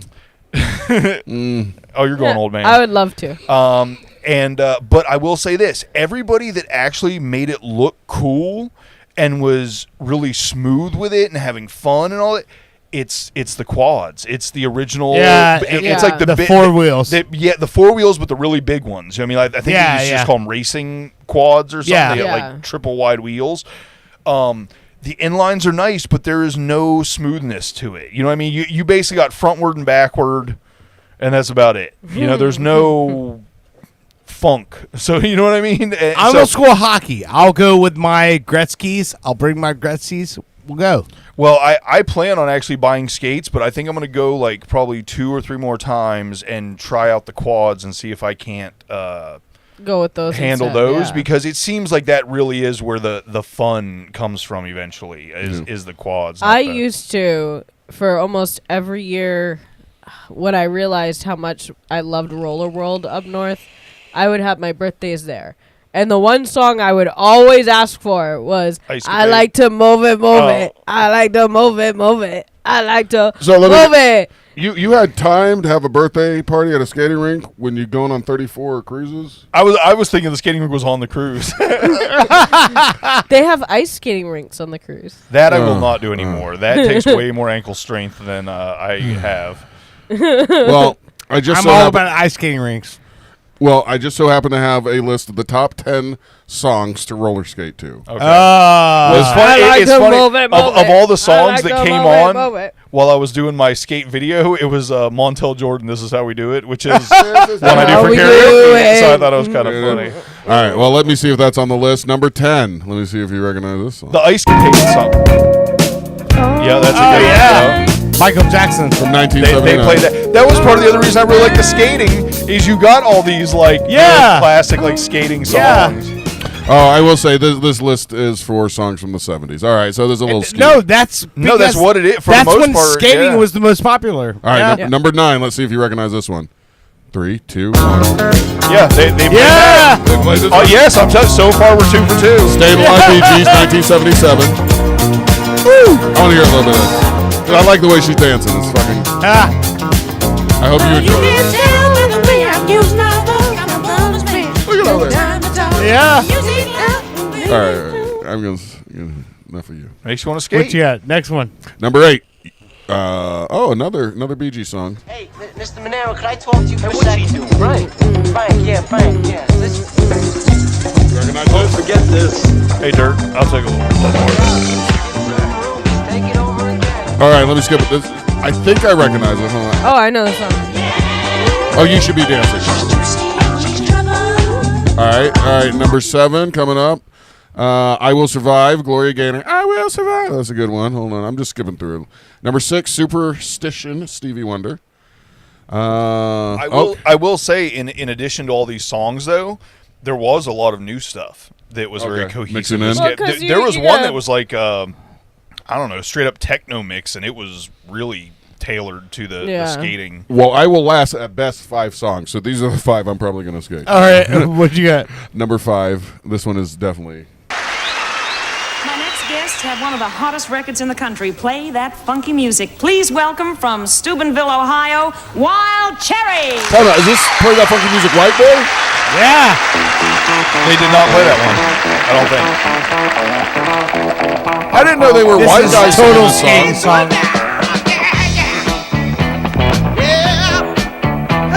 Yeah. All right, this is the first time I've ever seen Wild Cherry. Yeah, they're fucking awesome. I've always thought this was a black guy singing, and he's yelling at a white boy. Play that funky music, white boy. No, it's 70s funk. Running down the one night stand. 70s funk was on open market. All right. Anyway, I learned something new every day. All right, number 4. Oh yeah, this is a good one. Casey and Sunshine. I can see Bushy skating backwards with his beard blowing in the wind. By the way, Casey and the Sunshine Band, amazing band. They are, and they're incredible to watch. They're in number 3 slot. All right, that's cool. Yeah, they played that one. All right. I love stopping short with you. Number 2. Oh, I like this song. It's called Edging. Oh. I can't believe this. I don't know. Would I roller skate to this though? Oh yeah, for sure. Only 1 month a year I would. September. Yeah. Cool in the game. So no. Earth, Wind, and Fire. Earth, Wind, and Fire. Yeah. You know what really got me about? Look at that video.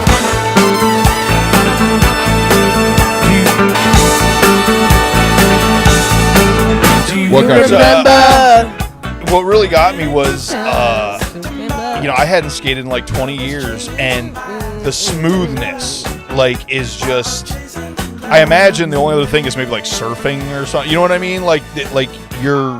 How you glide. Yeah, it's just and it's funny because it was almost like a switch click. Like when I first got out, I was kind of unstable and stuff, and as soon as it's like riding a bike, a little bit harder than riding a bike, but the big thing is getting up to speed.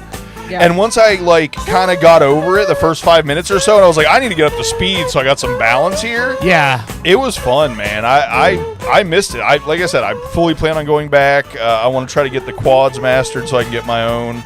There was a kid there that was about 15 years old, if I had to guess.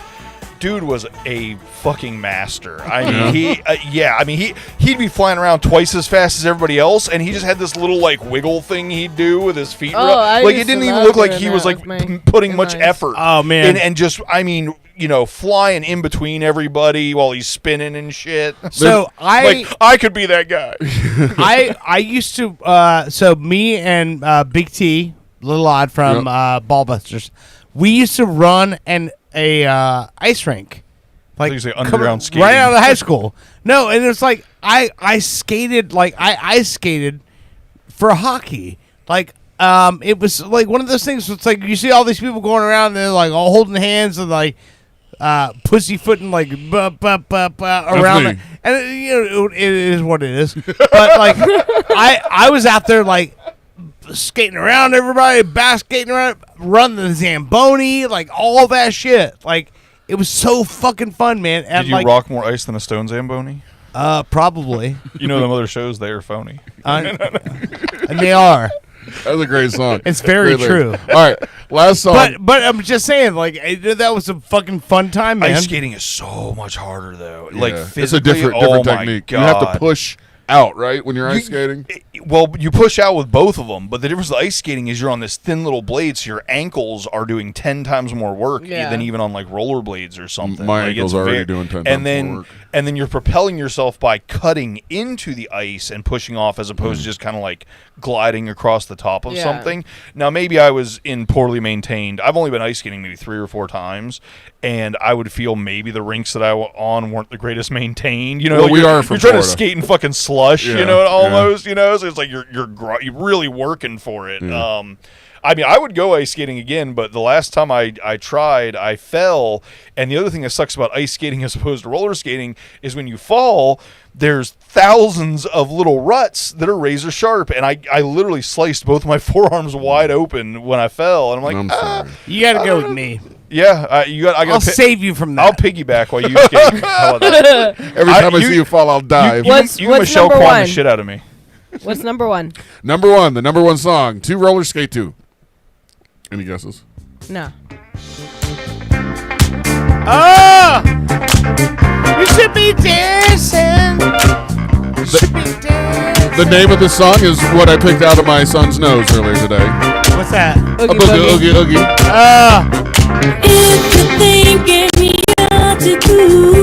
Bad joke. I get it, Anonymous.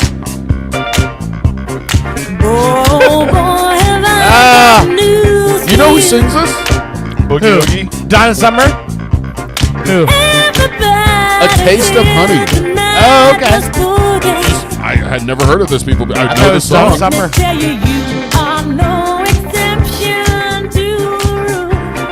I got to be real. The first few I said they played, I think they curated better than this list. I'm seriously, I seriously do. Like the songs are great. Like I said, it was about every other song was the classic type stuff, and then in between there'd be like, you know, some more modern stuff that was good to skate to. Oh man, Taste of Honey, a bunch of Irish women with red hair. Can't believe it. Anyway. Okay, so listen, let's take a quick break. We got food showing up soon, and then we'll jump back in third segment because I have something I want to share. All right. Are we going to talk about the Coldplay? Yes, we're talking about Coldplay, and a new documentary. All right, Coldplay new documentary. All right, let's quick here. He's turning into a pirate. This is Plush, the band Plush, the hot chicks. I want to push you to hear. P-Lush. Left Behind. I'm always left behind.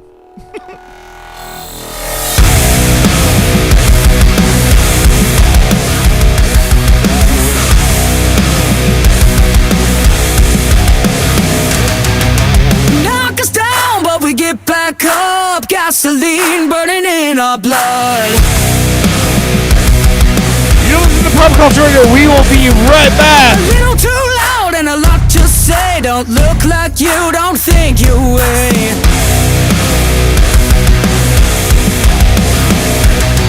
The faceless, the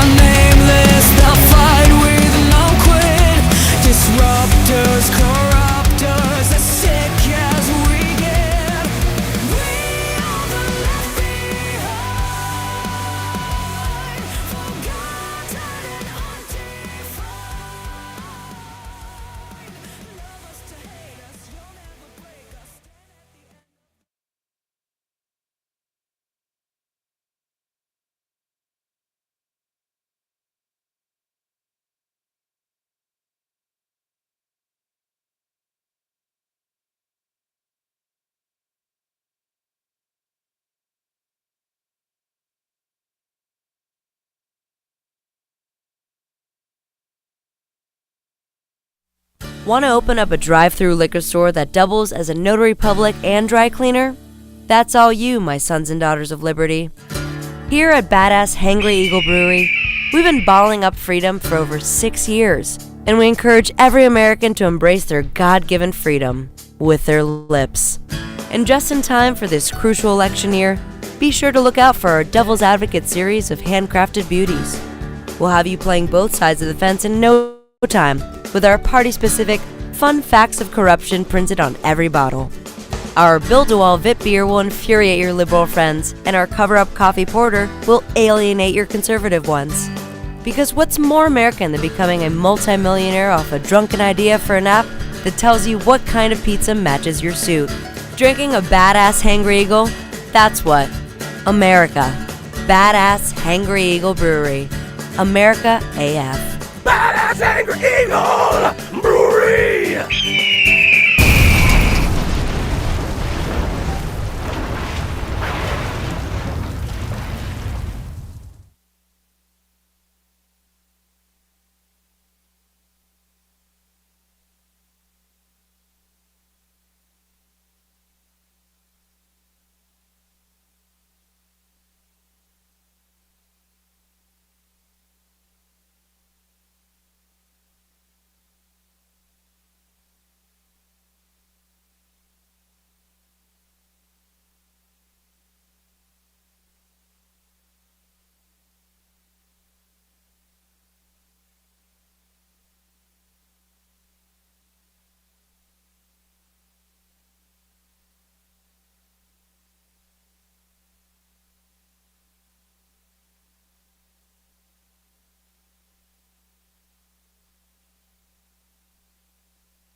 Badass Hangry Eagle Brewery.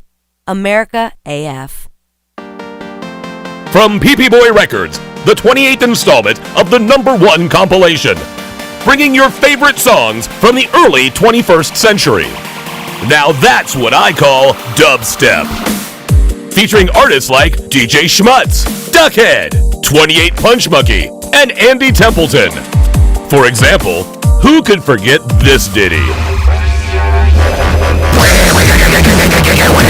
And of course, this heartwarming toe tapper. Do you remember dancing with your best girl to this one? It's a blast from the past, from your bar mitzvah. Nothing says Mazel Tov quite like this.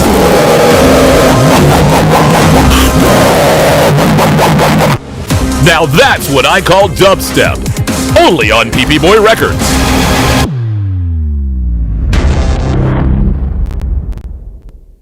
Just in time for the political season, PP Boy Records presents Ragtime Election Time, a collection of only the finest political parody songs featuring Killary and the Clintones with their version of the Deleted Emails Blues. The Deleted Email Blues. Thank you.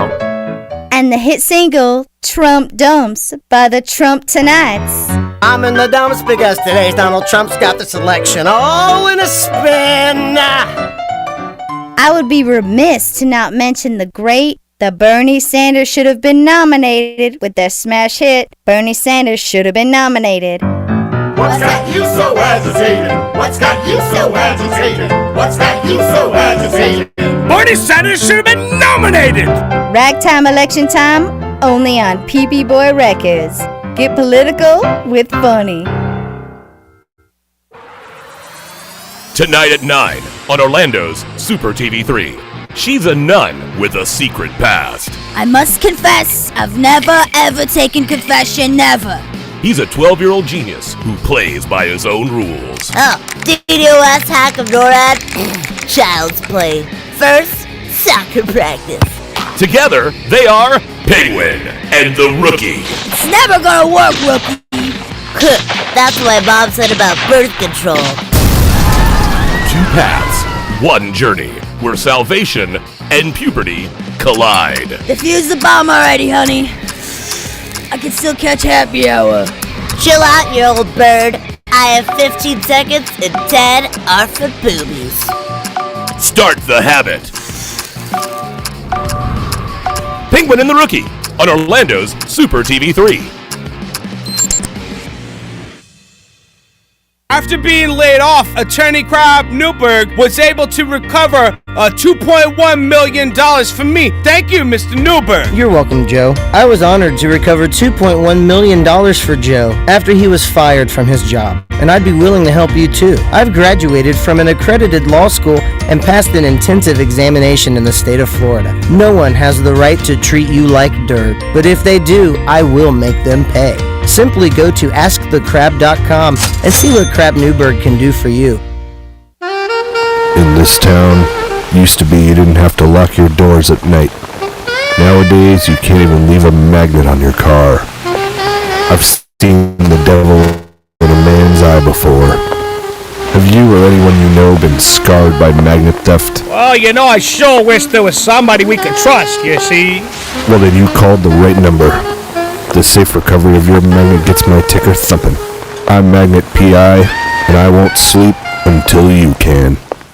After I got food poisoning from hamburger paste and McFrugal's, attorney Crab Newberg was able to recover $6,900 for me. Thanks, Mr. Newberg. You're welcome, Cinnamon. I was honored to recover $6,900 for Cinnamon after her severe food poisoning, and I'd be willing to help you too. I've graduated from an accredited law school and passed an intensive examination in the state of Florida. If you've been given a raw deal from food paste, simply go to AskTheCrab.com. With Crab Newberg, you've got a case. I often wonder what kind of a future we're going to leave behind for the children, you know? Hey, John. Howdy, Belle. You all right? This is John. He's been a Continental truck driver for over 35 years. They said, basically, you can't have the trees no more, can't chop them. There ain't none left, which I know is false. I pass them by every day, driving. Recent congressional hearings have decimated his trucking routes, carrying precious timber from Washington State to Washington, D.C. They call it damaging the earth. What about me? I need to feed my kids, and that's by driving a truck filled with lumber. The future concerns me right now, if I have enough money to feed my kids, yeah? Environmental groups are petitioning against American jobs at an alarming rate, citing global climate change on so-called deforestation. Tell your state senator that American jobs are more important than trees. The planet can wait. John can't. This message paid for by Americans for Work. Life's not fair! Have you felt neglected? Have your needs been denied? We are currently bringing a class action lawsuit against the news junkie! Have you been denied any of the following? Magnet, shirt, bumper sticker, $50 gift card, badge, chat room impunity, live trivia complaints, self-validation. Or otherwise! If you've been wronged, please don't delay! Take back what should have been yours! Join the ASCII class action lawsuit today! Ginkgo Kielbasa, from the people who brought you Energy Brat, comes a taste you'll never forget. Ginkgo Kielbasa! The first time you met the love of your life and the smell of the air. It's a MeTube memory miracle! Ginkgo Kielbasa! Overcoming the rival team, and the first time you won the game. Listen to that crowd. Ginkgo Kielbasa! The first time you couldn't pay rent, and the taste of delicious ramen noodles. Ginkgo Kielbasa, the meat you'll remember. If you want to live your best life, you need to call me, Jake Berman. My life revolves around sports, but maybe yours doesn't. That's why I'm introducing the Jake Berman Betterment Program. Let's hear from a few satisfied customers. He's changed my life. His classes, they mean everything to me. Excuse me, sorry. need something? Cheryl, I'm gonna need those reports on my desk that we talked about by 5. Do you see my lips move? I am talking to I'm sorry, I a didn't realize that friend. you were talking to Can't someone. you see I'm talking to someone? But don't take my word for it. Jake's teachings really helped me process the death of my grandfather. Here we are to honor this man who loved immensely, who held tightly, who caressed. Hey, gently. come on! Is this a wake or a wake me up? Wrap it up, buddy! Come on! I'm Jake Berman, and the next time you wake up, you'll be that guy. Call 415-2 2399878-61515. I want you to live your best life. Call 415-2399878-61515. Then pound 10. I'm Jake Berman. You fellow wenches, are you looking for a buccaneer to bed or a first mate to swab your poop deck? Well, no one should have to face scurvy alone. Visit piratesonly.com. Think of the pirate possibilities, such as Clamdigger69. I'm Clamdigger69. I have plenty of toys and eccentric things in Davy Jones's locker, if you know what I mean. Again, that's Clamdigger69. But let's not forget about Make My Roger Jolly. I'm Make My Roger Jolly. Allow me to be the first one to truly discover your booty. I'm Make My Roger Jolly. Pirate 542. Arr, arr, arr. And Cabin Swain too. Hey, don't forget about me. I'm Cabin Swain too. You can come and frolic around my mizzenmast. I'm Cabin Swain too. Find your buried treasure at piratesonly.com, where X marks the spot. The Blackwell Building. Wednesday, 9:15 a.m. Why are you standing so close to the printer? The paper's so warm when it comes out. Oh, thank God. I thought I was the only one. Oh, this place is freezing all the time. I know, right? So I'm not the only one? Ladies, if you have time to be standing around, you certainly have time to be working. Don't you have anything you could be doing right now? Yeah, like maybe have a core temperature of more than 65 degrees. It's so cold. I can't type. I don't know. It seems fine to me. I just get back to work. That's all I want. I can't. Someone needs to take charge around here. Someone needs to light a fire in this bitch. Give me the papers, Alice. Wait, what? Men are always telling women what they can and can't.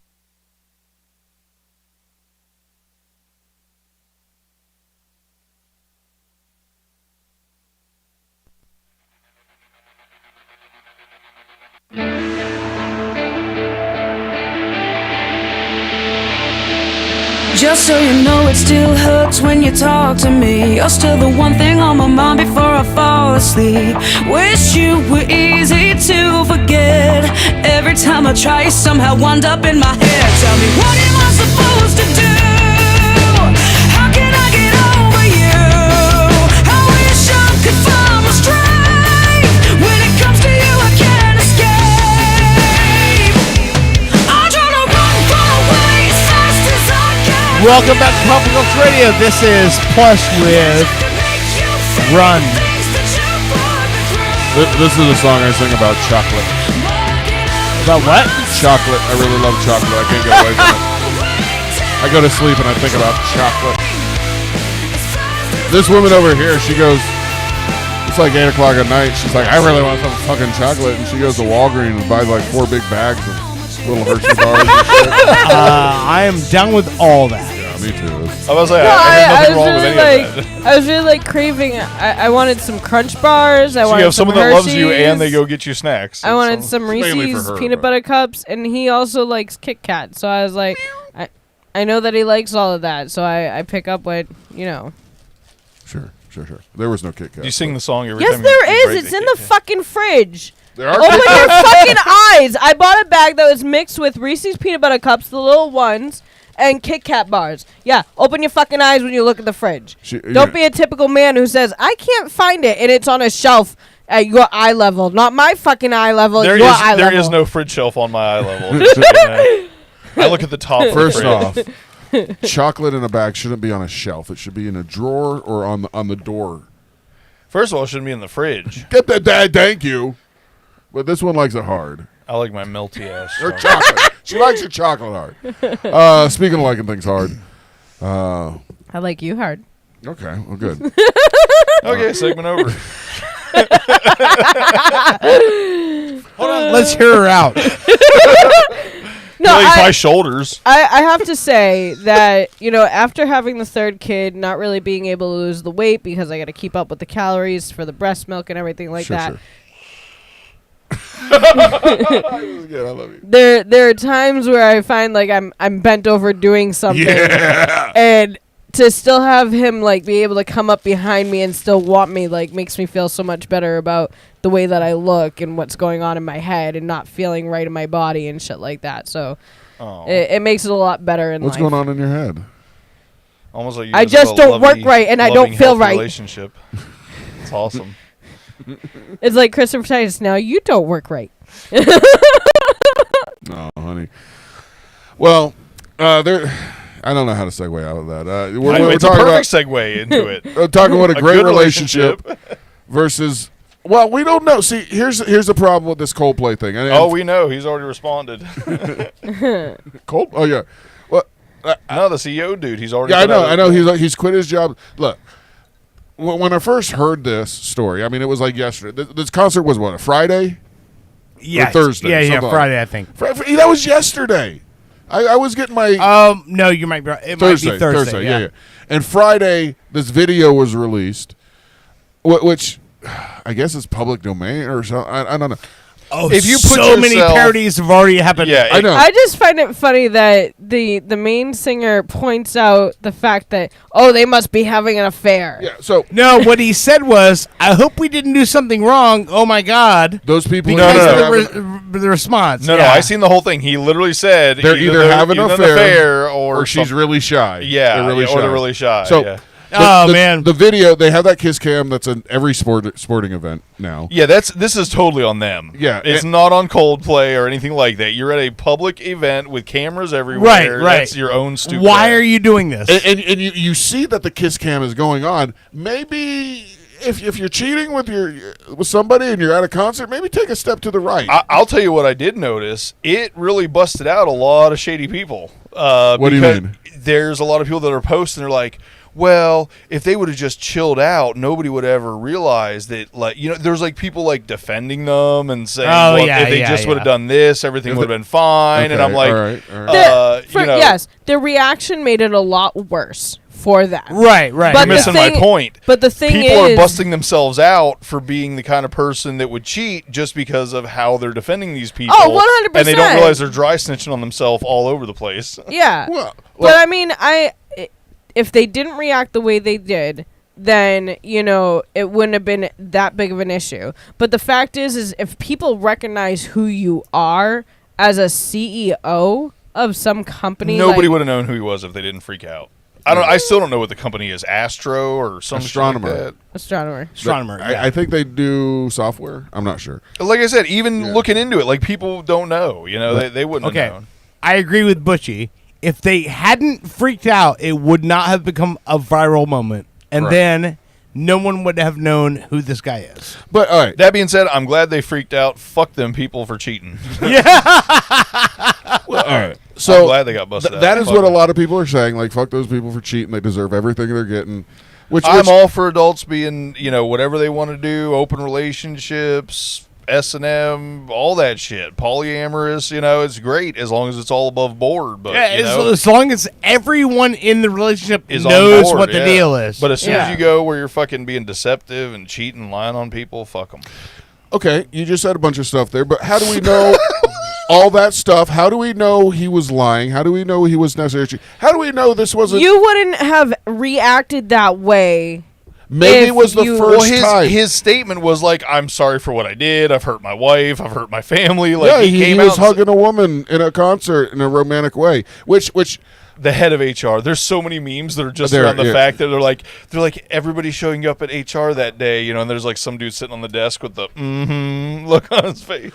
I'm just saying, point counterpoint. Let's say this man going through midlife crisis. He looked about that age, right? We're talking about a 50-year-old man. Has a wife for a long time, 2 kids. Let's say he's not getting what he needs at home, and maybe then he should have addressed that with his wife. I'm saying, we don't know if he has or not. I know, right. Maybe he's at this concert. It's a work event. Obviously, HR chick is there. HR chick is there. She's the head of HR. Okay, and she probably gives good HR. And she probably knows. Look. His whole situation. She's got a tattoo. She's got a tattoo that says HR plus HJ equals heart. It's like, life's real good. And she's like, This was meant to be. It was written in the stars. And then kiss cam. Oh, fuck. Get away from me, motherfucker. I don't even know you. It's just, we're crucifying both of them. Granted, that moment, that 3, 4, 5 seconds that we see looks really bad. But this man could have just been having a lapse in judgment. They both could have been. And I'm sorry, but you do not go to a concert with a one-night stand. You go to a concert with somebody that you have been like literally doing stuff with. Yeah, that you have groundwork with, because you're not gonna want to like accidentally get caught with a one-night stand. That would be like, I'm ruining my life just for like a hoe. You went to a concert with somebody that you had groundwork that you literally had groundwork with. You have some kind of relationship with them, more than just a work relationship, and you're romantically like cuddling in the stands. Like feeling it for that song. Exactly. So no, you seriously like fucked up. No matter how you look at it, you fucked up. Well, maybe you shouldn't have been there like that. He and his wife, the CEO and his wife, maybe they were on a break and they were sleeping in separate rooms. No. Whether that's happening or not, like there's gotta be loyalty. If you're gonna be married to someone, there has to be loyalty. It's a partnership. You guys are there for one another. You should be able to have open conversations about how you guys are feeling. Yeah. And if you can't have that, then you got to go to a therapist and figure your shit out. And if you can't get past that, then get a fucking divorce and then do your shit. Because that's true, but hey. You just fucked up 2 families. You didn't fuck up just yours. You also fucked up her family as well. Right. She fucked up. But I'm saying, like, you all, like... We just jumped to another conclusion that these families are totally fucked up. We don't know. Maybe a month from now... You hurt them. These families will be stronger than ever because of whatever just happened didn't happen. I don't know. I'm looking at the cheery side of things. And the cheery side of cheating? How can... The other thing... I'm looking at the brighter side of infidelity. The other thing that keeps ringing in my head, and as I'm watching the story and I'm seeing the memes and I'm saying, what the hell does this mean? I got to figure it out. I heart infidelity. No.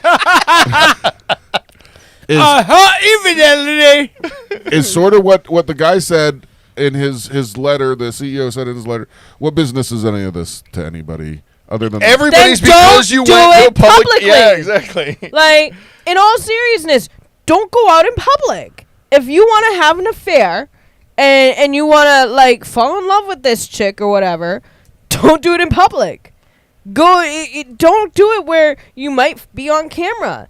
Don't go to a football game. Don't go to a basketball game. Don't go to a concert. Come on now. Everybody's got cameras. Everybody's got some kind of video going. There's no way that you would not somehow get caught. Not to mention doing something. I haven't been to a lot of public sporting events, but I assume if you're the kind of person that can afford like the box seats and all that stuff, you're more likely to get hit with the Megatron and all that. For sure. So they were in some sort of presidential suite. Yeah, they were in some prime thing for the, and I don't feel bad. This dude's obviously rich. You know what I mean? Like, dude's just a piece of shit. You seriously, you should have, if you're that unhappy, you need to have communication. I don't even think, you keep assuming he's unhappy. I think he's in his just marriage. a piece of shit. And no, I think he had a great marriage and just wants some pussy over here. On the side? Well, again, that's all assumptions. So, I'll sum it up by this: the poor guy. He rich guy. He lost his wife, his family, his side piece, and his playlist all in one night. And his playlist. It's so sad. It's so sad. He's like, I'll never be able to listen to Coldplay again. It is really. It will remind me of that one time I was on that jumbo cam. I've seen a lot of memes and stuff that are like not even about the cheating. It's just like, God damn it, Coldplay's back on my feet again or something like that. Like my favorite one is Coldplay hasn't released a single in 12 years, but they just made two last night. Yeah. And they have some good songs, but I love Coldplay. Dude, listen. I would let Bushy cuddle me like that at a Coldplay concert. Would that be bad? Okay, yeah. Dirt's like, yeah. So listen, DDP. Well, you know, DDP Yoga. Like he uses Coldplay in like his like build-up videos for like these transformations he makes. Yeah. And I'm like, so to me, like that's what those songs are. To me, is like DDP showing like all these people whose lives he's transformed. So that's what I think of when I hear Coldplay. I'm like, oh, it's those songs. Okay, so Coldplay transformed these two people's lives. Yeah. Right in. That's my Transformer sound effect. Hey, no, listen, honey. If you that's much better. No, right there. Honey, if you ever saw me up on a jumbotron or something, and my arms around a woman, whether it's just like one arm or both arms hugging, like there was a good play. No, see, I'm gonna tell you right now, the two best celebrities out there. One's not in a relationship, the other one is. Every time there's girl celebrities with them or girl fans with them, they never touch them. They put their arms like this and their hands are out like that. And it's Keanu Reeves and Eminem. Okay. Both of them are like, oh yeah, I'll take a picture with you. And they're like this. They don't touch nothing because they don't want to be... Oh, we're living in a wonderful world. This doesn't sound like the answer to the question I asked. I would be pissed. I would be to the point where I would castrate you. Okay. And then I'd make sure that woman would never fucking see the light of day again because her eyes would be gouged out with a fucking grapefruit spoon. All right, you're so angry, but you don't give have us to worry. specifics. And then I'd kneecap her, I'd skin her and scalp her and wear like a fucking cape. Oh, that's and I'd love. be proud of that shit. That's love. Is it? I'm scared. I'd give anything for somebody that obsessed with me. Oh, somebody please skin somebody for me. I'll run her for a week.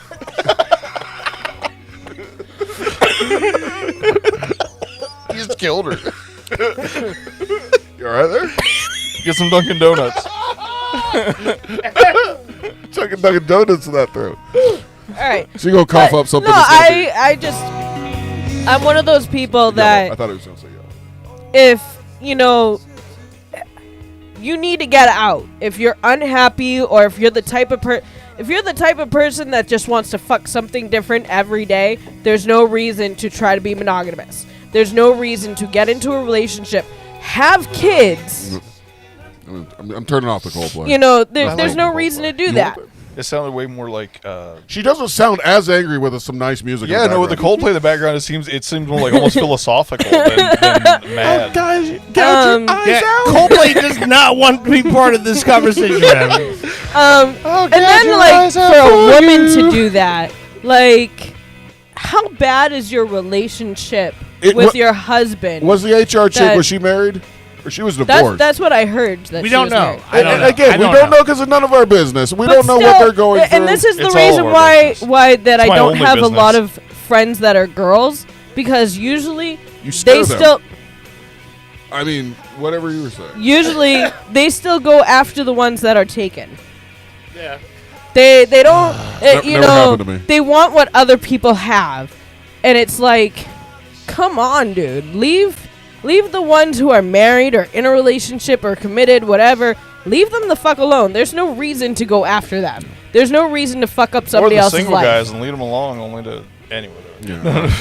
All right. One last thing I want to ask about this is Dirt, you being a musician. Yeah. How do you think Coldplay are they supposed to handle this or be apologetic for? I don't think Coldplay has any part in this. Like they were just doing a show, and they happen to make a comment. They happen to have a lot of songs that are really triumphant, where people like huddle up and go, "Oh, we're at the concert. This is a great time." They don't have any fucking place in this. Yeah, all right. Like they didn't choose for that to happen. Well, very, very good. They just, like I said, got probably deleted from a couple people's phones, and that's about it. Yeah. So yeah, but they probably got downloaded on a lot more. Oh, they totally made out this week. Oh yeah, I'm sure Coldplay is like got 300% or better increase in streams this week. They definitely made out on the Kiss Cam. No, okay, mind. Owen. Sorry. Owen, I want you to pull something up on your computer. All right, I'm pulling.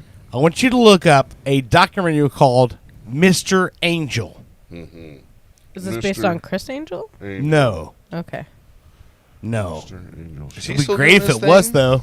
Seems like he just kind of disappeared. But He that's how the did, Vegas that's- shows go. Like, Yeah. once you get Buck successful in Angel? Vegas, you don't have to fuck with anything else. Yeah.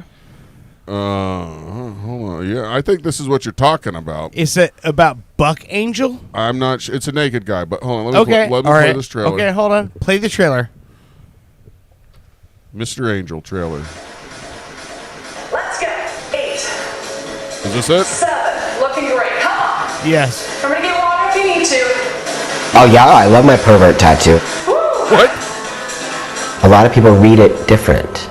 They don't read it as pervert. They read it as perfect, which is sort of embarrassing. 8.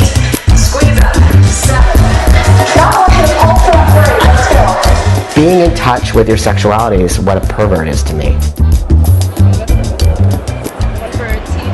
I think that the fact that they actually put a full nude photo of me is awesome because it just is in your face. Because with pants on, I just look like a dude. Actually, how did you start into this sort of porn business? It just like. All right, gotta pause it for a second. What are we watching? I was gonna say, what the fuck is this? Okay. So, this documentary, fascinating. It's about the porn, I'd say, icon, Buck Angel. Never heard of him. Okay. So, Buck Angel was born a female in 1968. Oh, okay. All right. And that makes a little bit more sense. Born a female. I hate to say that. Yeah. Grew up, and became a transgender male. So Buck Angel, that guy you see right there with the tattoos and the biker chains, Yeah. Used that to be looks a like just a guy you would hang out and have a beer with, has a pussy. Oh, so he hasn't done the conversion. No. So he is known. He's known. Marty Grindle's Tropic Traveler Trans. He's known in the porn industry as the man with a pussy. Okay, all right. I know I've never heard of him Listen, then. Hold on. I can I'm say gonna that tell proudly. you, this documentary is so fascinating because it's him, and he's like he's like sitting at the breakfast table with his parents, like coming back home for a visit. It's like they're like, "You were on Tyra Banks last week," and he's like, "Yeah, did you like it?" And they're all having a conversation about his appearance on Tyra Banks. So, by the way, he is an icon for anyone who's transgendered, because what I think is so great is that when you see him walking down the street with his pants on, you'd never know. Yeah. I mean, you would have no idea until he And started talking. Yeah, but when you see his pictures when he was a kid, and you're like, "Oh, of course, that's a boy." What's his name again? Buck Angel. When you see his pictures as a boy, like as a kid growing up, you're like, "Of course, that makes total sense. That's a boy." And then he's like, "No. Yeah, I grew up playing sports and playing kickball and playing all these other things, but he's not a boy." His website is Evil Angel Films. That's his production company. Okay, and he's got some hot women in these videos with him. I'm not like playing anything, but He does, yes. I'm not. I'd watch. Anyway, it, it's man. on Tubi. It's called Mr. Angel. Tubi. It's a fascinating movie. To be or not to be. I like it. All right, I'm gonna go check it out. Buck Angel, the male There's hermaphrodite. a great Or, part is that where he's not like hermaphrodite. What is it called? No, it's he's transgender. Transgender. But God damn. there's a great part where he's on Tyra Banks' show, and Tyra Banks says, "So you transitioned to being male. Why did you never have your downstairs taken care of?" And he goes, "Because I love my vagina, don't you?" And Tyra Banks goes, "No, I just tolerate it." What about you, honey? You love your vagina? Mm-hmm. All right. Bushy, how's your vagina? It's fine. All right. Oh my god. Actually, we know you have big balls. Everybody can see it. All right. I guess that's it. We want to end on the transgender. Yeah. I got nothing to add. To Okay, that, how so. about my Friday night? Thanks for listening. No, I mean, what? So I had a girls' night. Oh, Jesus. That's funny. Went to a Coldplay concert. So she went, No. she went to a cult. I had a girls' night. My friend is a part of a church community in Leesburg. And I was like, yo, dude, I need a girls' night. She's like, oh my God, that reminds me. My community church is having this girls' night in. So I literally originally thought it was at her house. And I was like, where are you sticking your husband for this time period? Like, that we're going to eat and watch a movie. And she's like, in his room? I'm like, what? Okay. But then she tells me, no, it's at her church. And I'm like, okay. So I see, she sends me the thing. So I know, like, they're feeding us and we're doing a movie. And and the way they describe the movie, they didn't tell us the name of the movie. That's how they get it just says it's wholesome and like faith. So I'm like, I'm going to watch some movie about God. Okay, cool.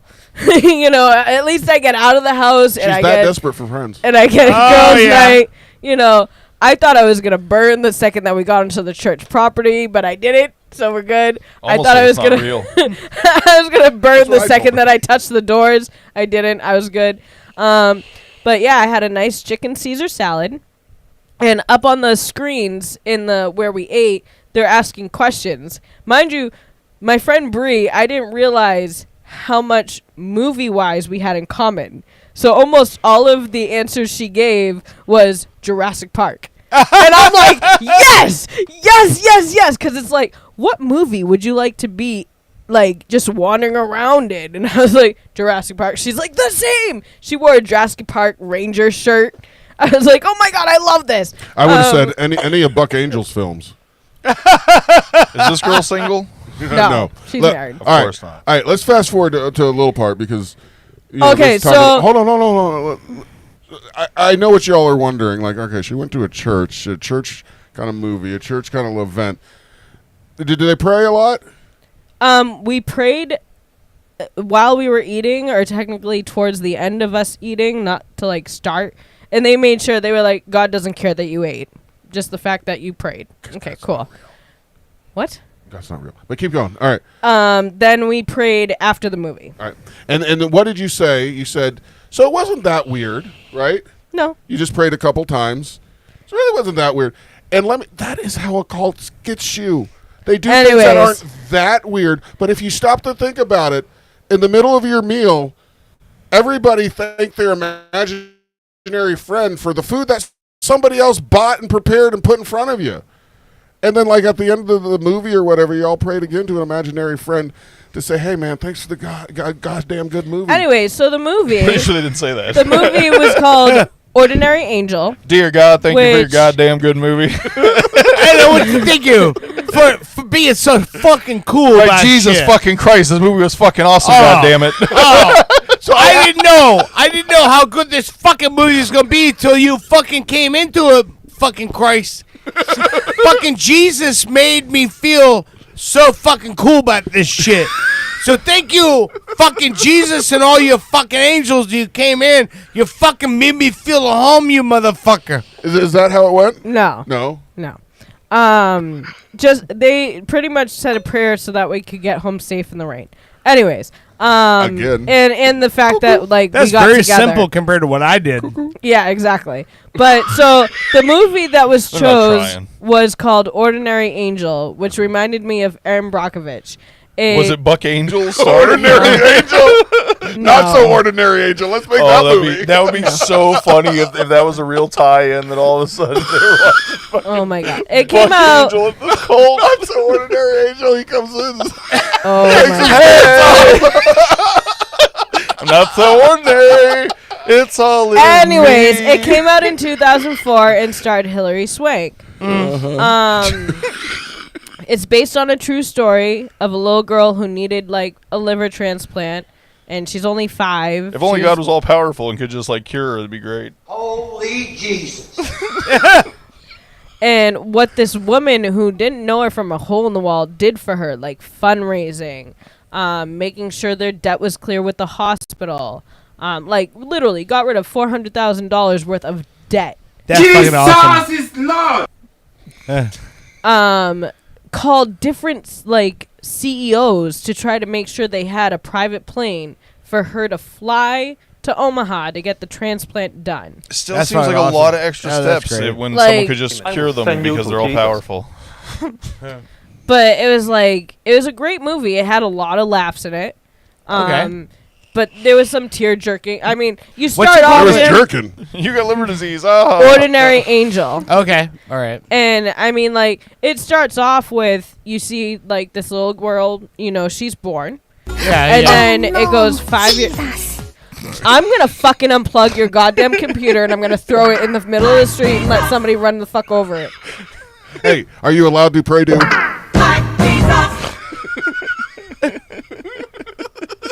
Can you turn his board off? I do not. Please do. Anyways, He's but it ringing starts them off bells that don't ring or with whatever you know the little girl being born. Yeah. And then 5 years later, which is like 1993, the mother in the hospital and like her blood pressure dropping and everything like that. Yeah, yeah. So they pretty much kill off the mother like in the first Oh, scene. you're so into this cult yeah. already. I know. She's in. She's fucking culted up now, dude. No. Go ahead. But so you know you got the like beginning of the tearjerker. Like there was boxes of tissues underneath the seats in front of us. Like they Weird movie nicely to made jerk off sure to. they put those sporadically throughout. And but then like just some woman. Here's your coming- tissues, everybody. Next up, Buck Angel. She crashed the funeral. Holy Jesus. What is that? I'm gonna beat your fucking ass, dude. And then was my you know, she favorite crashed segment. the funeral, and then she did a hair. She worked at a salon, so she did a hairathon where people just donated money. Yeah. She like got the news involved, so they did a little segment on the girl. Yeah. She got more jobs for the father, who's a roofer, you know, Yeah. in construction. So she did everything. Is that what? Did you drink some of this? She's telling a real story about some shit. I that love happened. it. It's based on a real, like, a true story. You know, Just like the Bible. and the woman takes care of the little girls. She takes care of the mother. different, way different. Because the Bible's 100% not true. She's telling a story about somebody that happened actually now did this. just telling a story. Like that so. felt the need to do something for a little girl in her community that she didn't know from a hole in the wall. Okay. Like, and it's, you know, it really does take a community to, or they used to say a village, to help raise kids. So whether you have faith and have a community of faith people helping you raise your children and mold them and whatnot, They don't need or help. if They don't need help. I'm just saying, we got it. shut up, or if you have the aunts and uncles or the people that you look at as, you know, like surrogates. Yeah. Or like, yeah. like we have you and Family Bushy, you support. know. I Yeah. mean, Jackson loves going over to Bushy and being like saying hi to him and talking to him and trying to play with him and everything. Like, you know, seeing those relationships that your parents have with other people. Exactly. Yeah. And like those other people actually giving them attention and being interested in what they want to talk about. You know, that molds them to try to make friendships on their own. Sure. And And I'd rather them actually- see me have a friendship with real people than an imaginary made-up friend.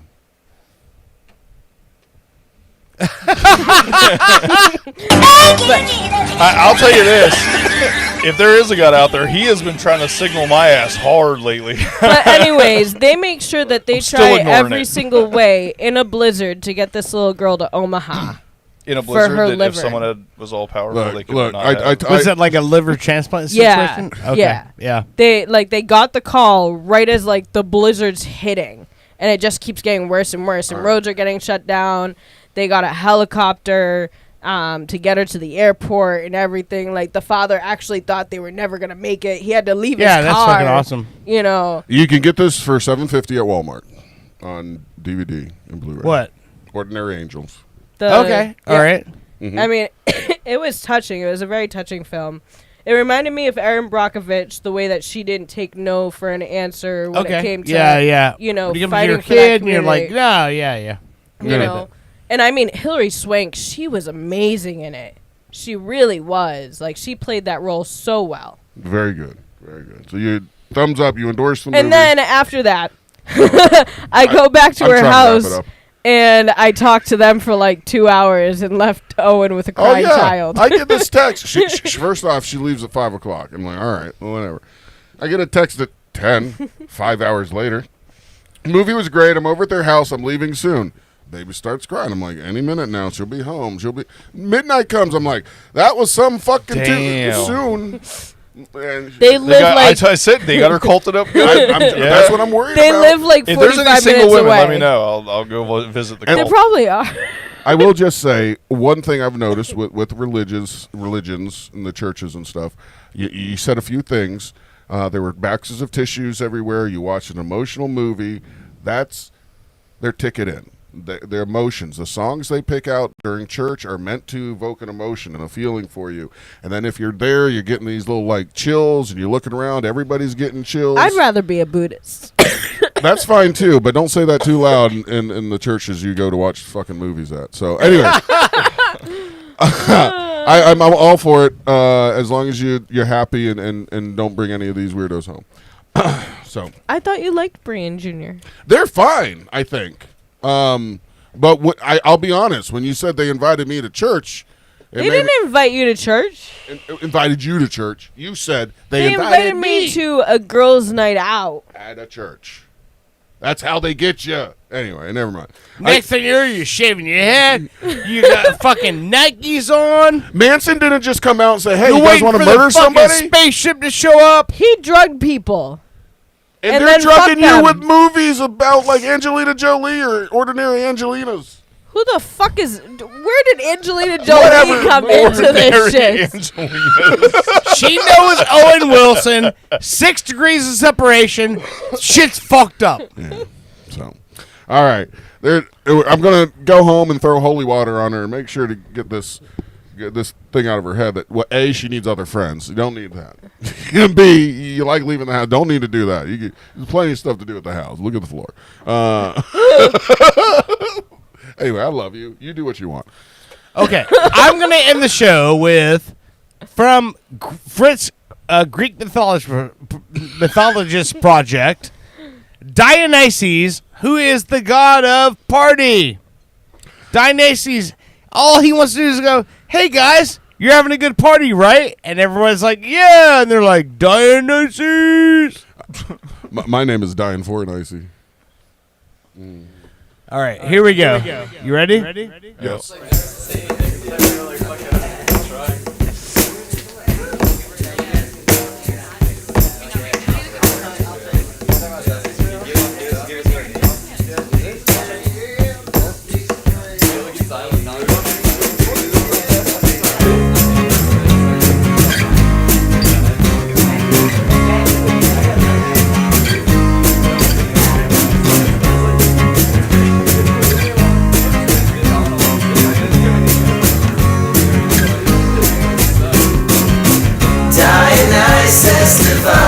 Divine Dionysus,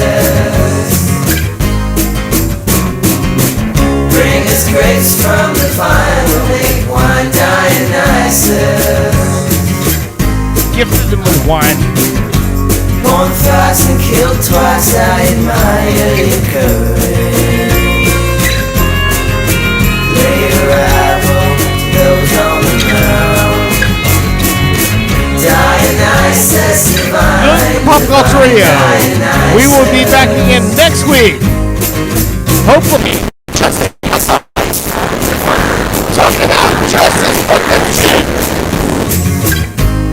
To your desire. Ladies and gentlemen, thank you. We will be back next week. Oh, smoking Jesus titties. Illusion and mystery, sculpt of the soul of Jesus.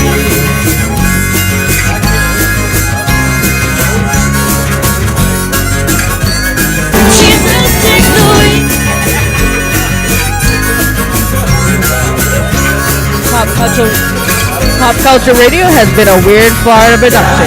Make sure to like and subscribe on YouTube.